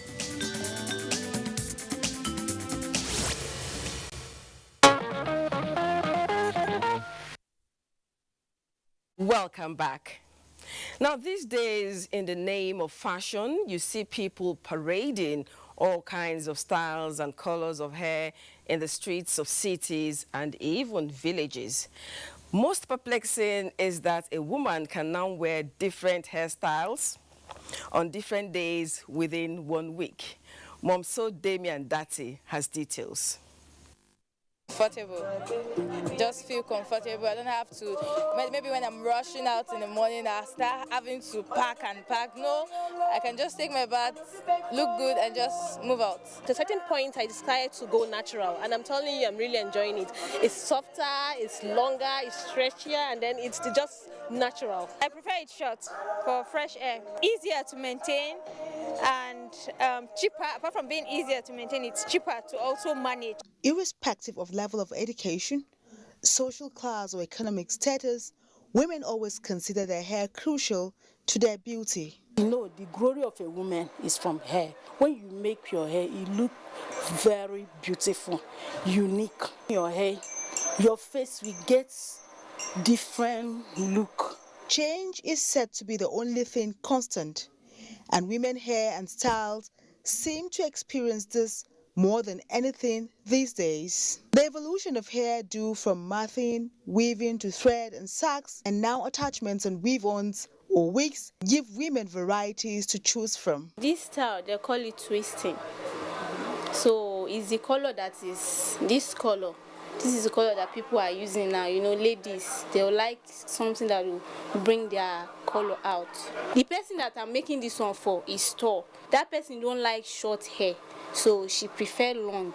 If she's walking, she will be flinging the hair, you know. Little wonder, one can now see women carrying 5 different hairstyles at will, or on every single day of the week to match their dressing. And this is what is hiding under this. I use wig because it is very convenient for me and economical. I have other choices to make when it comes to looking different daily. Unlike those days when we just braid on your head, whether the weather is hot or not, you have no choice, you have it made already. But with my wig, when I get tired, especially when I get home, the first thing I do is just to take it off. But what do the men folk think about all these? For the women, you know, they can always change their hairstyle per second. They have different wigs, the color, red, black, yellow, green, and then they do it to suit the kind of lips, the lips glow or whatever they call they put on there, and then to also suit the kind of dresses. I like it naturally. And I like everybody to wear the same natural hairstyle. That's me. You see more of that with African women, and I want to believe our hair is beautiful, so our women should learn to be on their natural hair. You know, there is no need wearing wig or weave on or whatever they call it. And what has modesty got to say? Islam does not allow you to attach hair to your hair. And when you go to Surah An-Nisa, verse 119, Allah says that the devil promises Allah that we control them. فَلَا يُغَيِّرَنَّ خَلْقَ اللَّهِ. They will be changing what God has created. Body that attach. And the person that is helping to attach, if it is another hair you are attaching to your head, you are committing a sin. He said here is the glory of the woman. But now we discover that some people will come with green hair, they come with white hair, depend on the color that they like, which is not in the biblical injunction. The God told us that we should be in the way that the Lord created us. Your dressing should be accurate in the way of the Lord. That give God the honor.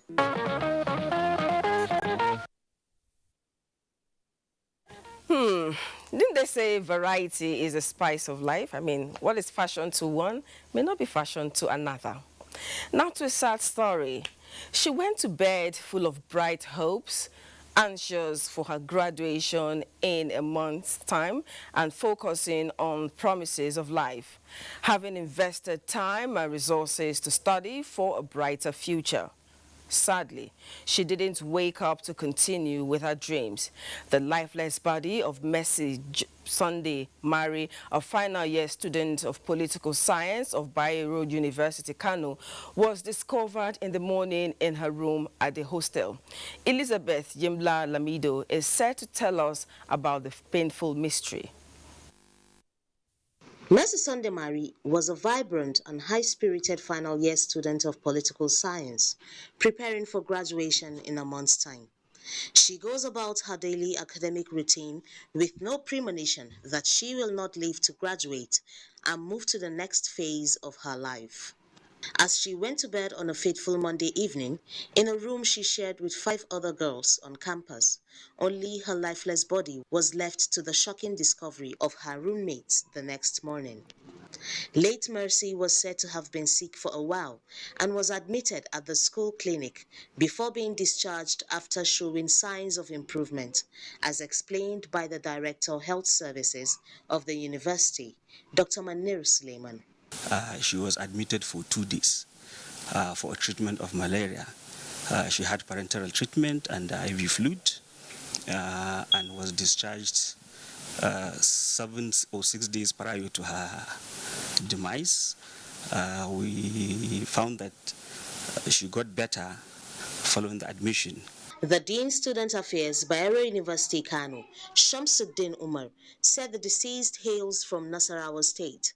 Her family have been contacted and the school had taken responsibility for conveying the corpse to her home for final interment. Her father is also late, so we called the mother and informed her, and the mother connected us with her relatives that are here in Kano, so they came down, and the university has arranged the conveyance of the body.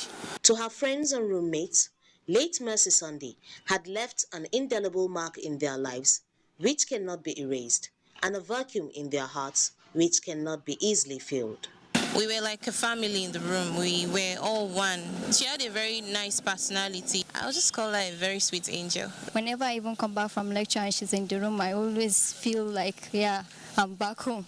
It came to us as a surprise. It was shocking, but she passed easily, and we asked God to rest her soul. Wherever she is, to find peace. Kind-hearted, jolly-spirited, and full of life. That was the description of late Mercy Sunday by her friends and classmates. She was a gentle soul that will be greatly missed.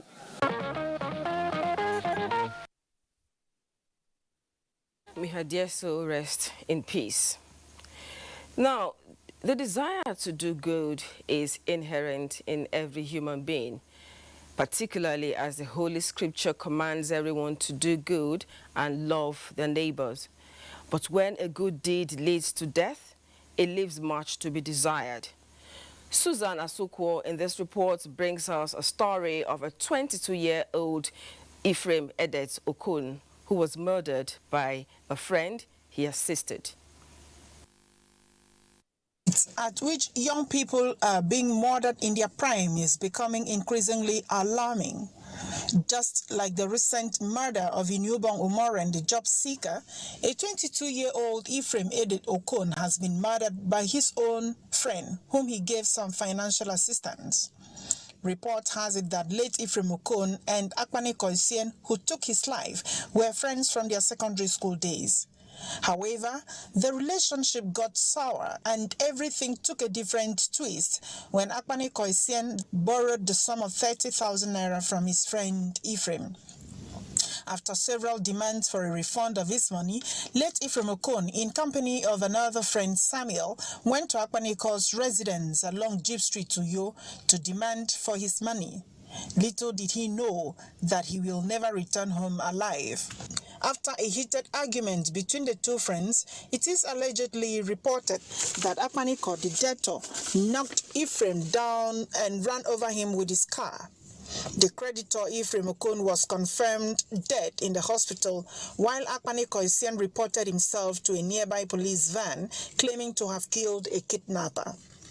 Akpaniko Okun James is a bona fide friend of the deceased. They were in nursery school together. They have been friends for many years. So on that very evening, he called my cousin, Ephraim Edet Okun, to come and collect the money. That a friend will lure a friend in the name of coming, come, let me give you the debt I had owed you. But it turned out to be a sad incident.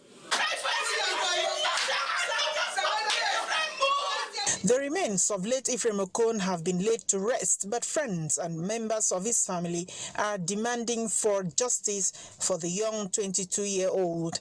All I seek the government of Akwa Ibom State is for justice for Ephraim. Everybody who would sit on this case. If you are a mother or a father, you know the pain of putting your child to Mother Earth. We will not seek vengeance, because vengeance is of the Lord. But we will seek justice legally to logical conclusion. The young Ephraim Ederokon, until his death, was working as a phone repairer in Uyo while waiting for his admission into the Nigerian Defense Academy.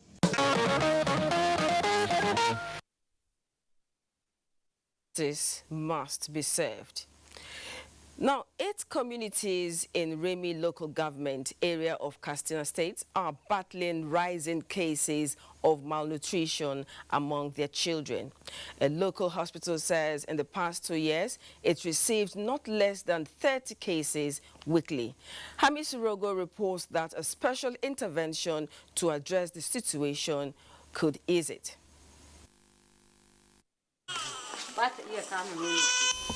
The graphics can be harsh, but they are factual.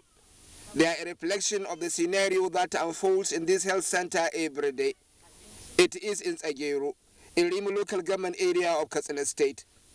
Tsagero and over 8 communities close to it come up with over 30 cases of malnutrition among children to this clinic every week. Hospital officials were in fact afraid that the cases reported to the hospital may not be actual reflection of the malnutrition statistics around the villages.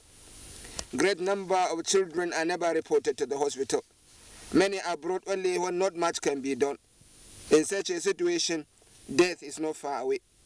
In fact, mortality is not uncommon with the malnutrition patients in these 9 villages. We have educated our women.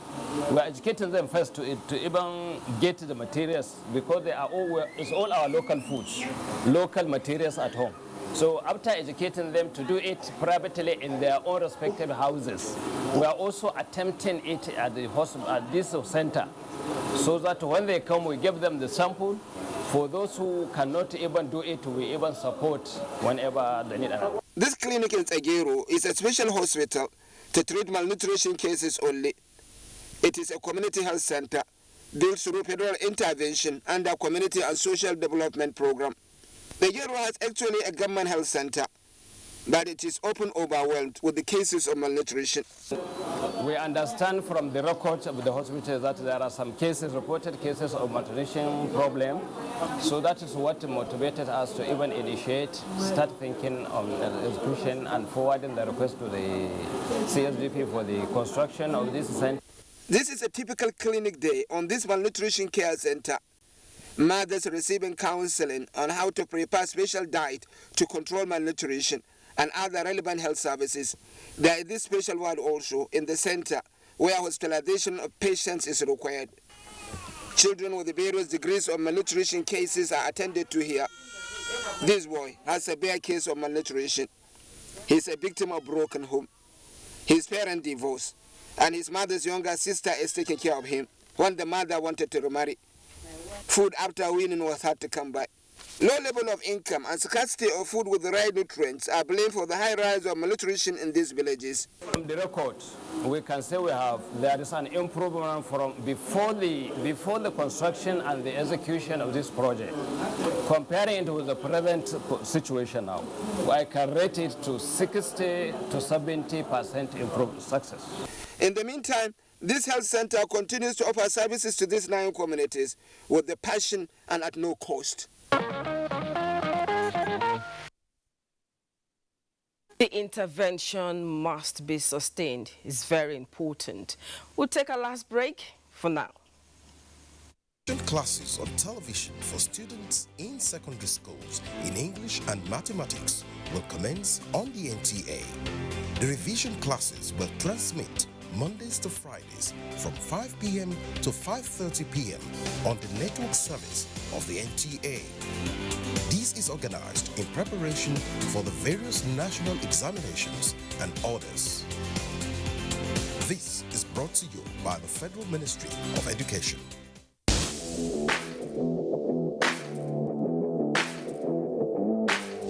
The much anticipated UEFA Euro 2021 is finally here. can Portugal defend the title they won 4 years ago as they faced world champions France, Europe giants Germany, Spain, Italy and England?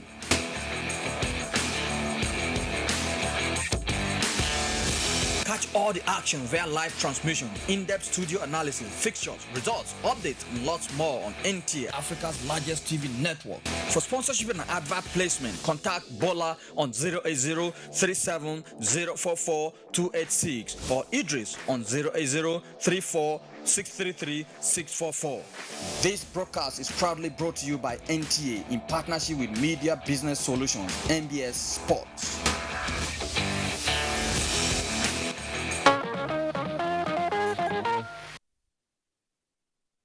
Welcome back. Now, the final burial ceremony of the eldest man in Igara, Akokedo local government area of Edo State, Chief Josiah Adefarati Enyolorunwa Sani Dioshemi Onayemi of Igara Kingdom, who lived 111 years, was another opportunity to showcase the rich culture and tradition of Igara land in Edo State. Nuruddin Izwege captured the sights and sounds of the event.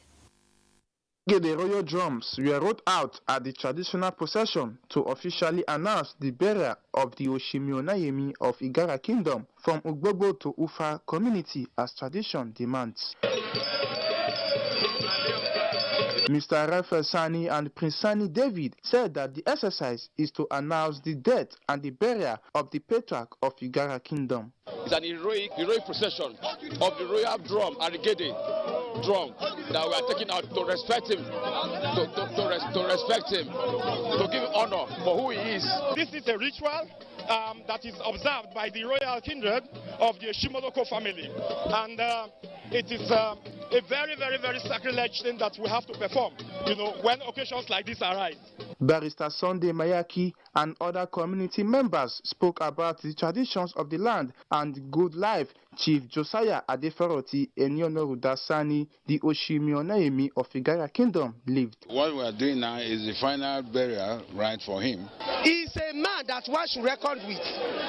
Some of the children described their father as a man that is loved by all, and also spoke on the legacies of their late father. I lived as a community and head of a clan in the community of Igara here. And the Shimoloko clan is one of the royal clans of Igara. Chief Josiah Adefaroti Enyonoruda Sani, the Oshimionayemi of Igara Kingdom, passed on to glory at the age of 111. He is survived by one wife, 40 children, many grandchildren, and great-grandchildren.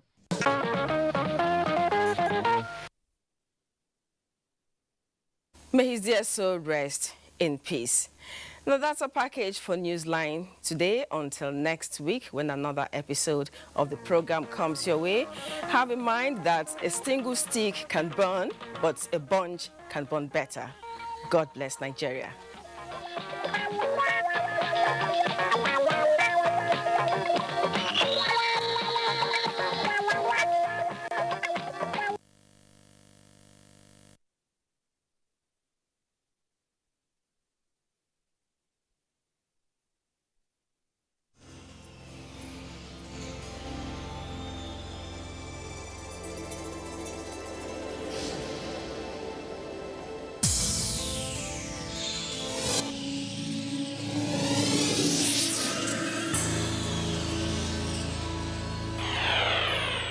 NTA, you can't beat the rich.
This is the network service of the NTA.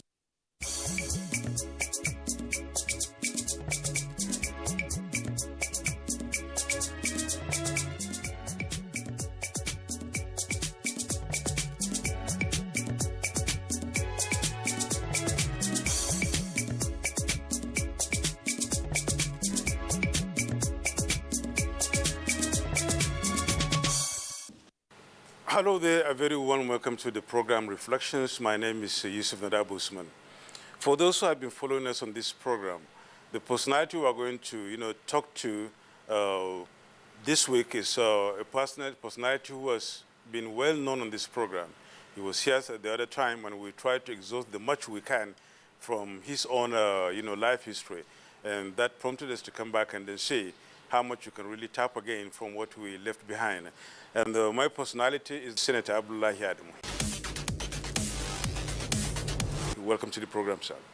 Thank you for having me. Okay, let's get started on that note, and then see why we stopped at that end the other time. We stopped at talking about agriculture. We were at your farm. We saw what you've been doing, the exploits and the rest of them. And then we really tried to see how viable agriculture has been, especially in this regime, with you being at the Senate and, of course, chairing the Senate Committee on Agriculture, and indeed a real farmer for that matter. Now, this issue of farming in this country has been a very important one, especially to this administration. Buhari has been up and doing on this. Your rating has been high on this.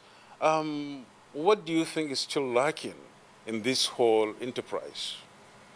In my personal opinion, and the opinions of many Nigerians like me, we are where we are with agriculture because of inconsistency in the policies that are supposed to drive agricultural production in the country. Regimes have come and gone.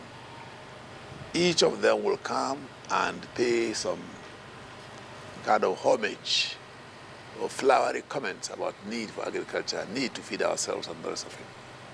But when you get into what they are doing, there is little or nothing that really can say is progressing the fortunes of agriculture in the country. And since one cannot say they are at zero, each of these policies, but the fact remains that whatever little is achieved is written off by subsequent administrations.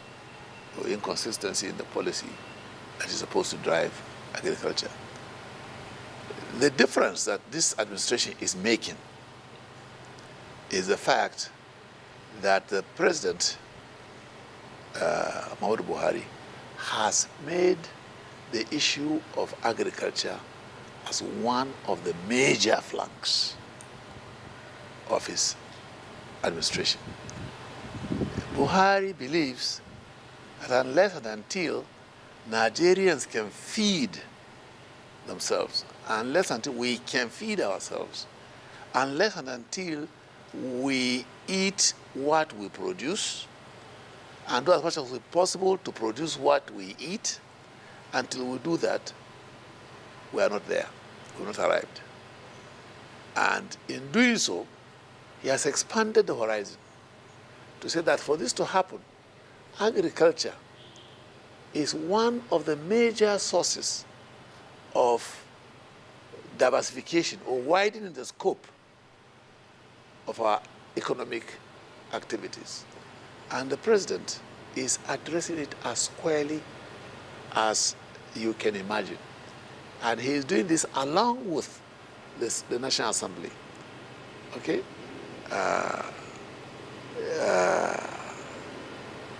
Policies are matched with laws so that it will be difficult for you tomorrow if there's a change of government through the democratic process.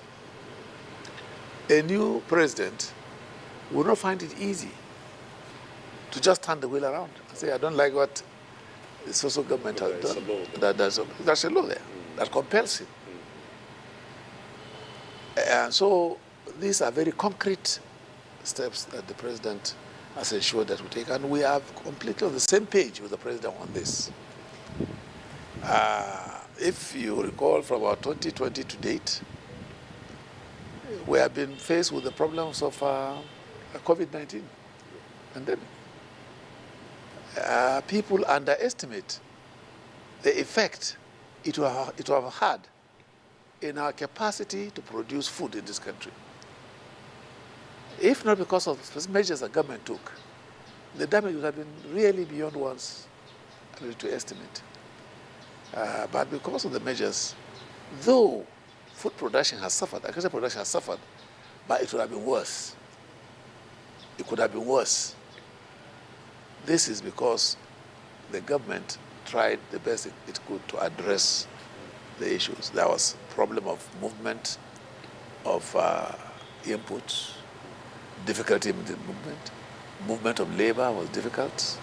And as you do well know, most of our agricultural production is manual in this country. Those who can afford mechanized operation are very, very few, very, very few. And you recall that because of the COVID-19, we've had situations where there was blockade, or there were blockade in different routes for movement, public highways and what have you. There was lockdown, so that it could not even go out, to pursue whatever your callings are. And that affected also agricultural producers. So it left the country in some kind of limbo. But we thank God it didn't break us down completely. So the thing that will need to be done is being done now, and one would expect that everybody's shoulder be on the plow. One would expect very, very big boost in agricultural production in the country. Okay, as you said, one would expect so much with these developments. And of course, we've been expecting that much really, given the fact that we have been to a large extent trying to, grow what we eat, since we've not been importing rice for quite a long time, for instance. Now, what do you think needs to be done in this direction, in trying to see to it that the ordinary farmer on the farm boosts his yield and get things done as far as farming is concerned, so that his own input will make up for the ones we need in order to get this country moving food-wise, talking about food security?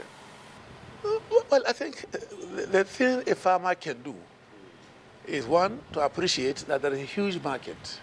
There's a huge demand for agricultural produce. No matter what you produce in this country, there's a market for it. Now, so all of us, farmers, should endeavor to maximize production. To maximize production. If you are producing maybe, just for example, 1 ton of any commodity, maize, rice, millet, sorghum, or say yam, potato, or any categories of vegetables. Once you know what you have been producing over time, you must endeavor to try to increase that level of production. If every one of us can do it, it will help boost the macroeconomics to start with, because that's the lowest level, to help boost economic, and it will ensure a continuum of food for every one of us. The price will come down, but because the quantity has gone up, economies of scale will see us through. And the demand is always there. And whatever we cannot consume, that is after we've taken what we can take directly,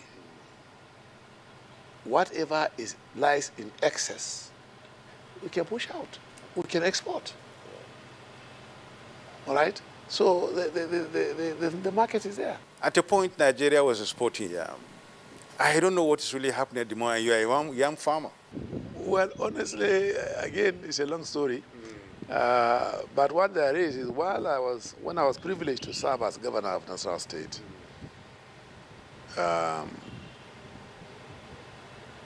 I traveled out.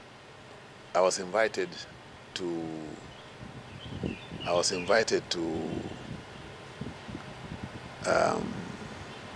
the what do you call it?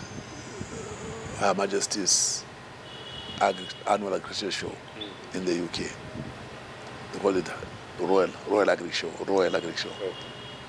And I went with some prominent Nigerians, ministers, leaders of all houses of Nigeria, like Admiral Inyako, Dr. Shetima, Chief Koka, and the like. And I was invited, of course, some governors. I was not the only governor, some governors that were there. We were invited naturally to the Nigerian Pavilion, the Ministry of Trade.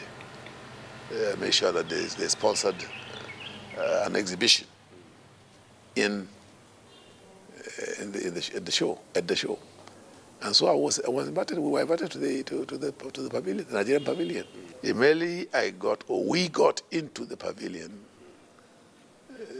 To the immediate right, as you enter from the entrance, to the immediate right, on the shelf, first shelf as well, is palm wine being displayed there from the products of Nigeria. Yes, I will be dishonored to say Nigerians don't consume palm wine, but the show is not about palm wine. It's not about alcohol. If you are showing how much you are producing, what do you call it, palm wine from agricultural production point of view, I will appreciate that. But I think somebody was cheeky, if you permit that word, was cheeky to show, to bring down the name of our country, the image of our country, on an international show like a royal show, and be displaying palm wine. But that was not all. When I moved further, because I didn't challenge them, I didn't want headline with your palm wine, so I stomached that. I went a little further, and on the same side, I saw a shelf that had yams, Nigerian yam. And that was when you see the yam. All right. Anyway. And then when I saw the yam, it's a Nigerian yam, knowing I come from the yam producing areas of Nigeria, I couldn't believe myself. That is what Nigeria would put on display at a Royal International Show in the UK, as a yam. I tell you, the yam I saw was probably not bigger than this. And you need to see the back.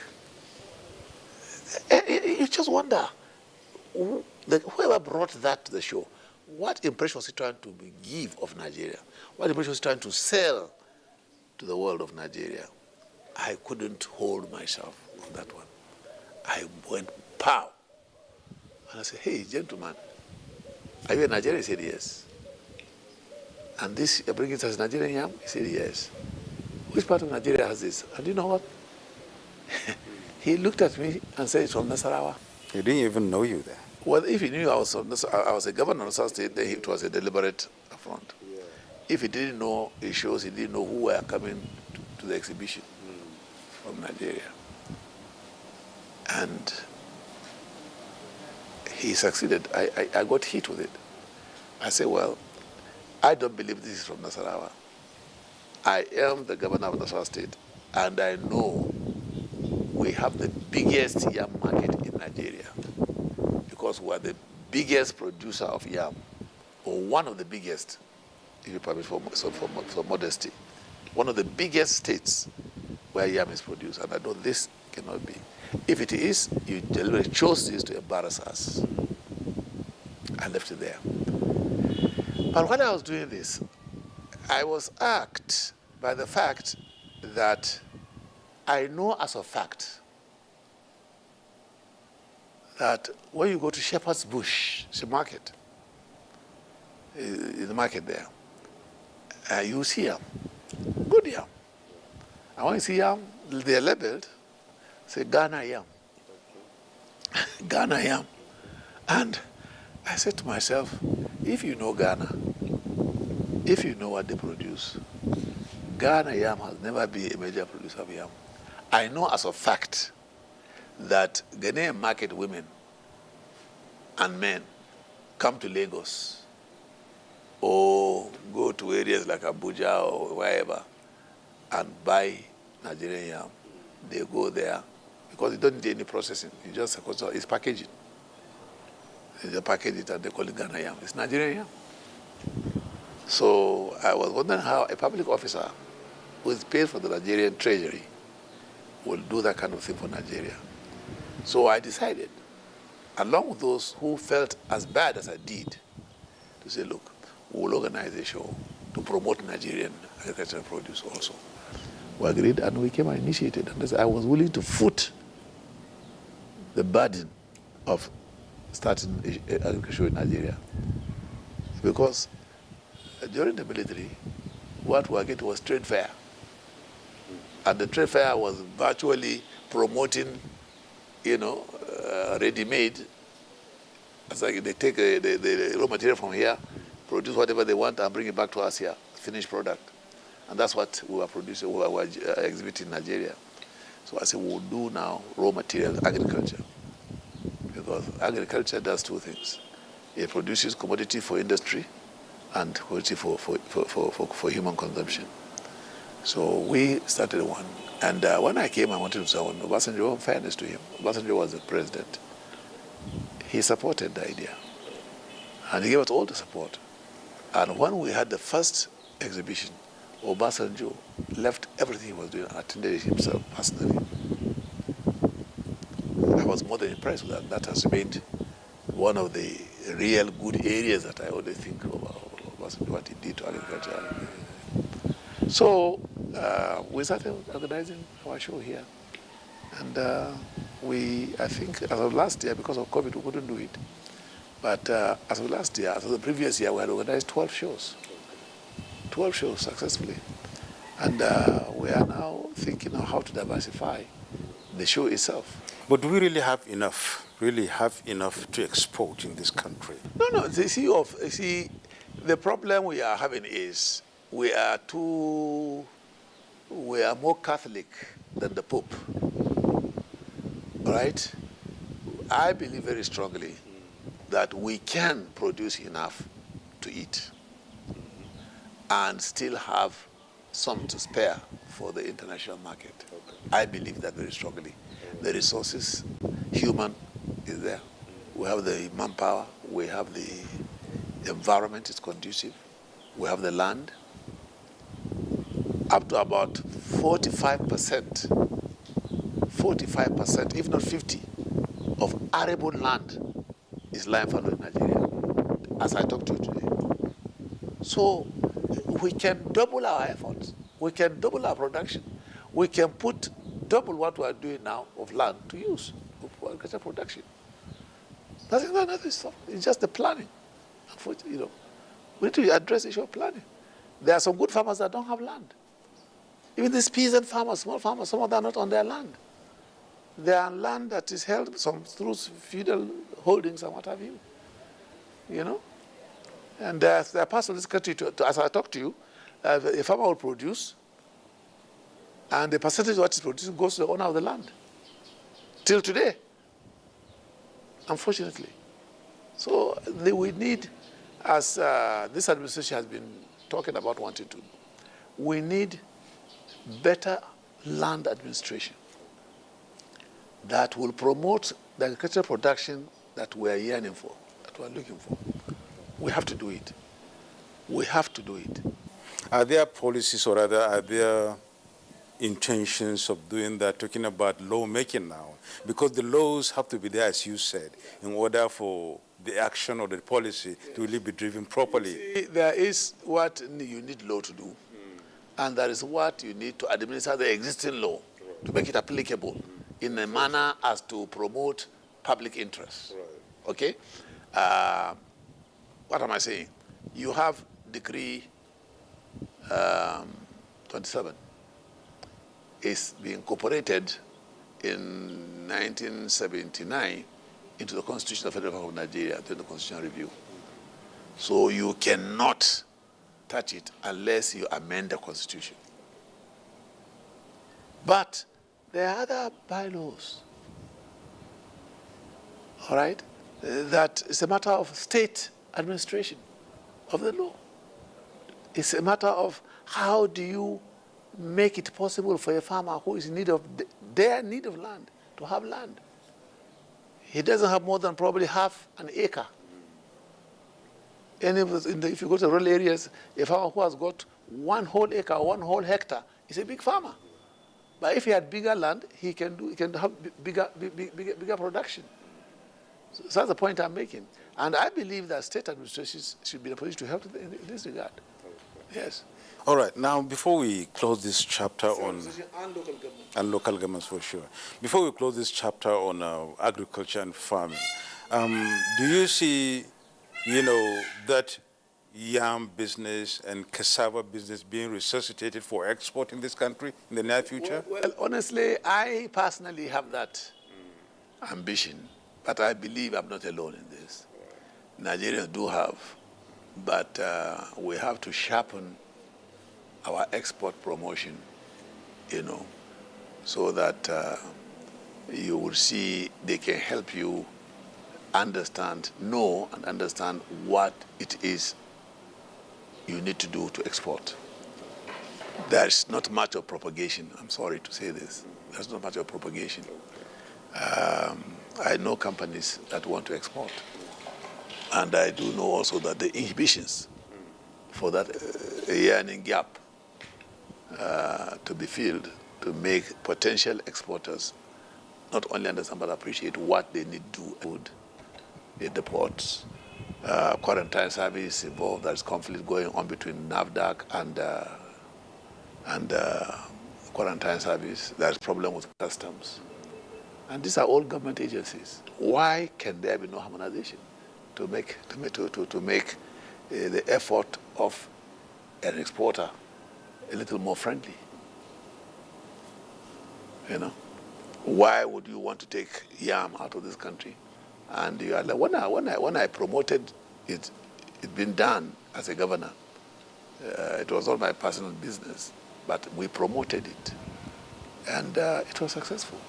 Why is it now that you get yam to Lagos or any fresh commodity to Lagos, and it will rot there and not get cleared for export in time? Why? Or why is it that some 4 years back, the European Union collectively agreed that they won't import certain commodities from Nigeria because of the way we are packaging, the way we are bagging, and the materials we are bagging with, and the rest of it. And up till this point in time, no step known to us has been taken to ensure that that problem is solved. So, and that's why, because we're not doing it properly, we're leaving it to what do you call them? These illegal people who get involved with illegal export businesses or import businesses, and those Sherlockses that are too daring, knowing the loopholes, knowing the crack points, are exploited. We are talking of zero export. No, there's still some element of import of rice in this country. It's not 100% yet, but we made substantial progress, no doubt about it. And there's increase also in production and processing in Nigeria too. I agree with that totally. But as we talk, there are people in this country who still, it is a sign of they have arrived. Some kind of status Yes, symbol. to have rice from India. So maybe that's a residual colonial mentality in some of us. You know, but it's amazing how in Nigeria, for your information, some of the agricultural produce that we're talking about, ours are richer. If you buy Nigerian rice, you will hardly see a Nigerian rice that has been anywhere in the store for more than a year. In Nigeria, produced in Nigeria. I don't know. But some of these rice were crazy for, that is important into this country. They have been in their warehouses or depots for 4, 5, 10 years. It's probably in their reserve. They don't have need for it again. It's not good for their consumption, and they throw it. And then our own so-called businessmen that know these loopholes will go and get it and just arrange for ship. That's the only cost to them is shipping, to bring to this country and bag it. And we're crazy that we're eating we're eating rice. Take frozen chicken. Why would you go and buy chicken? You don't know which year, which month it was slaughtered. Eh? Well, you can go to the market here, take a live chicken, bring it to your house, slaughter it there. Eh? Yeah, we have our priorities wrong. We don't get our priorities right, unfortunately. So the issue of export, yes, is still there. We will support it, and will urge various agencies of government that have got roles to play in promoting the export to play their roles properly. That is what I wanted to ask you, talking about from the agencies and the rest of them, especially talking about export. How far has the National Assembly gone in trying to see to it that these whys are answered, these questions are answered in this regard? Because the agencies should be oversighted. Well, every agency has got oversight, no doubt about that. All right? Those agricultural sector is just one of the many. All right? We have something in the region about 40-something committees, 47 committees or so. 67 committees or so, in the Senate alone. Now, when you oversight, the best you can do if you see something that is requiring some correction is to point it out, make your report to the Assembly, and it is sent to the appropriate agency of government. All right? You have no power of hiring, so you have no power of firing. If you can't, they will look at you as a troublemaker. They say as a troublemaker, he don't come. And in 2018, we saw glaring threats to our economy by imports. Poultry farmers are complaining of import, egg stores, shop rights. Imported? Imported. They bring vegetables from South Africa and maybe Holland or that kind of stuff. They bring vegetable to this country. Vegetable to this country. All right? Agencies that are supposed to be involved. And we sat for 4 days in Abuja until we came out with a position paper that we channeled through to the president on the harm that doing us through our illegal visiting through our borders. And the federal government took steps. Compared to what it used to be, the importation has reduced. It's still there, it's still there. And you'll be surprised with the closure of the border. Some Nigerians were complaining about the closure because they make their living there. From there, yeah, sure. They make their living on the illegality. There was a lot of noise about that. And this is the noises you hear are from the mouths or pockets of, is from them, either coming from their mouth, criticizing government, or from their pockets, financing publications against them. Yeah. The government is doing this to promote the interests of the country. They don't see it that way because it doesn't serve the interests of their pockets. So they criticize government. The sense of patriotism is shallow, unfortunately. Nigerian Television Authority. We've been discussing with Senator Abdullahi Adamu, a full-time, real-time farmer, and of course, you know, a politician of note. Why not stay back for more on this program?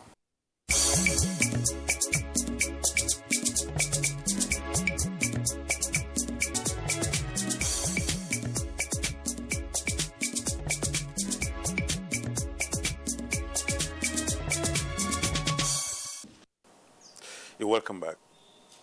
Let us now look at your governorship tenure. So some few things in them I really want us to talk about. 1999 to 2007. When you're talking about London, first thing that came to my mind is the, Queen Elizabeth II and her visit to Karu here in Nasarawa State. One wonders how that one could be, all the way from London to a small place in Nigeria called Karu. You as a governor, what really happened? How did it happen? Well, in all honesty, it was circumstantial. One of their scheduled summits of heads of government and heads of states. And it was the time for Nigeria to host the Commonwealth. Naturally, the Queen, being the head of the Commonwealth, would enjoy seeing her former colony. If you recall, she had visited this country before as Queen. Her sister has been here, so there was another family. It was always a pride to have them here. So the federal government organized an event to show majesty in Kano for her royal visit, for her royal highness. She would take time off from the summit to get one visit outside Abuja. That was the whole idea. Unfortunately, at the time, the issue of Sharia and the Hizbah outfits were just in their infancy.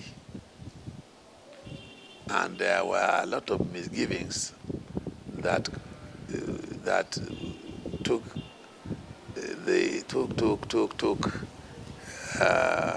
the security aspect, take the shine off the security requirement for that kind of visitation, state visitation.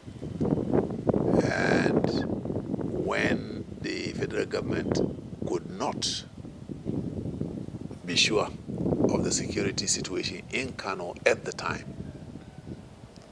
they did not want to put the Queen's visit, the head of the Commonwealth that was in Nigeria, they didn't want to put her visit to disrepute. They wanted that to divert attention to some negativities if something should happen. They wanted to take a chance. So the federal government was smart, quickly. They must do something, arrange something different. So a small state in the neighborhood of the Federal Capital Territory called Nasarawa State was willing. Bring her. You were yes, yes. Bring her. We will do whatever you want us to do. So they said, okay, will you organize Daba? I said, no. I'll be honest with you, I cannot mobilize the number of horses and riders that Kano will do. So I won't go into that. So another thing, so it's okay, we'll get back to you tomorrow, that kind of stuff. And after I was okay, can you establish a typical Nigerian market? A typical Nigerian market that you go to any rural area of this country, say this is a traditional market where all the activities of buying and selling, negotiation and things like that will be taking place for her to see, or she can be part of it, to a long journey into the state. I said the first local government that immediate neighbor of Abuja, the gateway to Nasarawa, is Karo.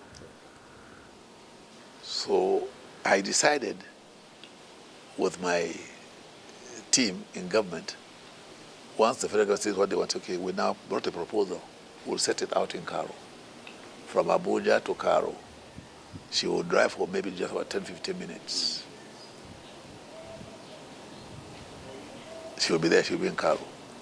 So she will go off the main road. So we're willing to build a new road from that, to the secretariat of the local government. Right, we're building a mosque. Sheer coincidence of time, of events. And then she was going to go there. So in order to make sure there's no wahala, the Christians will want to also be seen there. So I decided I agreed the government will build a church for them. And will help the Muslims upgrade the one that we are building so that there will be a church and there will be a mosque. No wahala. We did it. And then we set up a market. Anything that you go to any Nigerian market, Rural market for them. Market, you will have it there. The old women were there. They were even plaiting, you know, like they do in the market, women.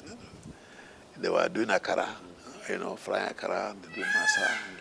The butchers were there, their tables with raw meat, the fish, dry fish, fresh fish, you know, farm produce like yam and vegetables and what have you, were all down there, you know. And we took a walk, and there was a school for adult education. We set up a school there, you know. So she was more than impressed. She was more than impressed. I still have her letter. When she got back, she wrote me a letter. I appreciate it. And when she listened to my welcome address, her Minister of Foreign Affairs at the time, somebody, Jack,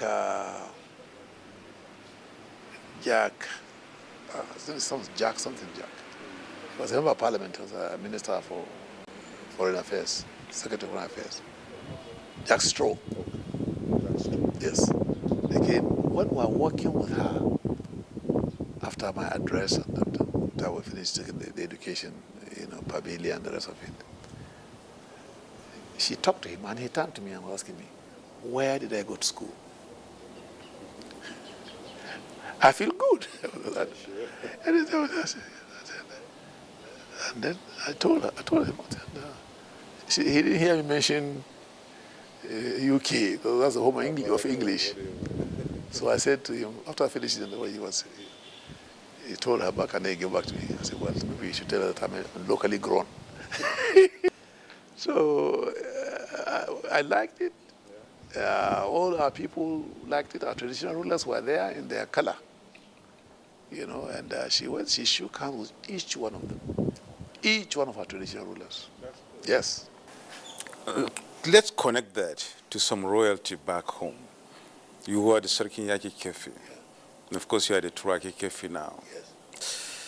Now, this royalty of a thing, these traditional titles you've gotten, and the tradition we have in this country, traditions, you know, are, you know, the custodians, they are the custodians of what we are as a people in the political setup of this country vis-a-vis the ongoing constitutional reform. Let me tell you, I believe very strongly, and this is not of now, all through my life, and since I had the opportunity of serving as a governor, and now subsequently as a senator, I have been consistent that unless and until we give traditional institutions its due role in government, we shall fail.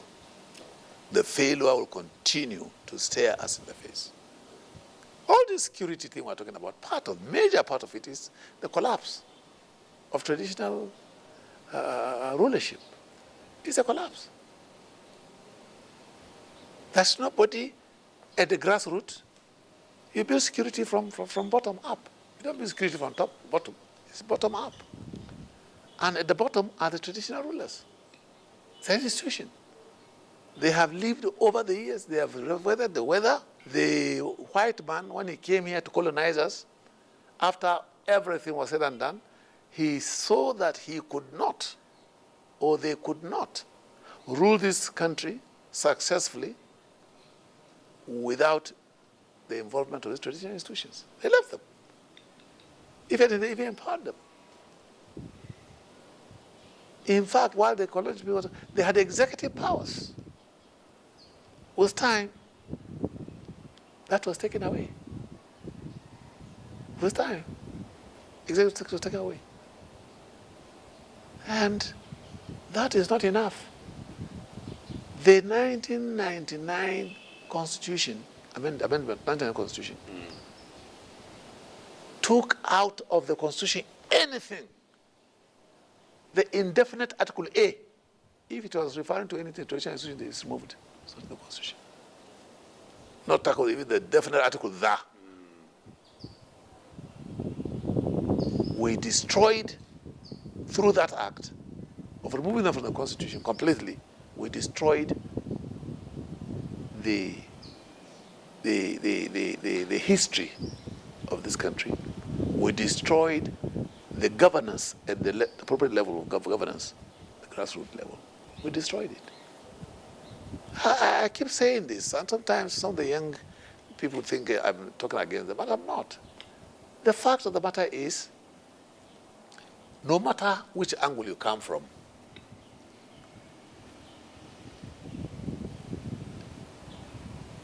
if something goes wrong today, the governor will come here. He will first go to the Emir's palace.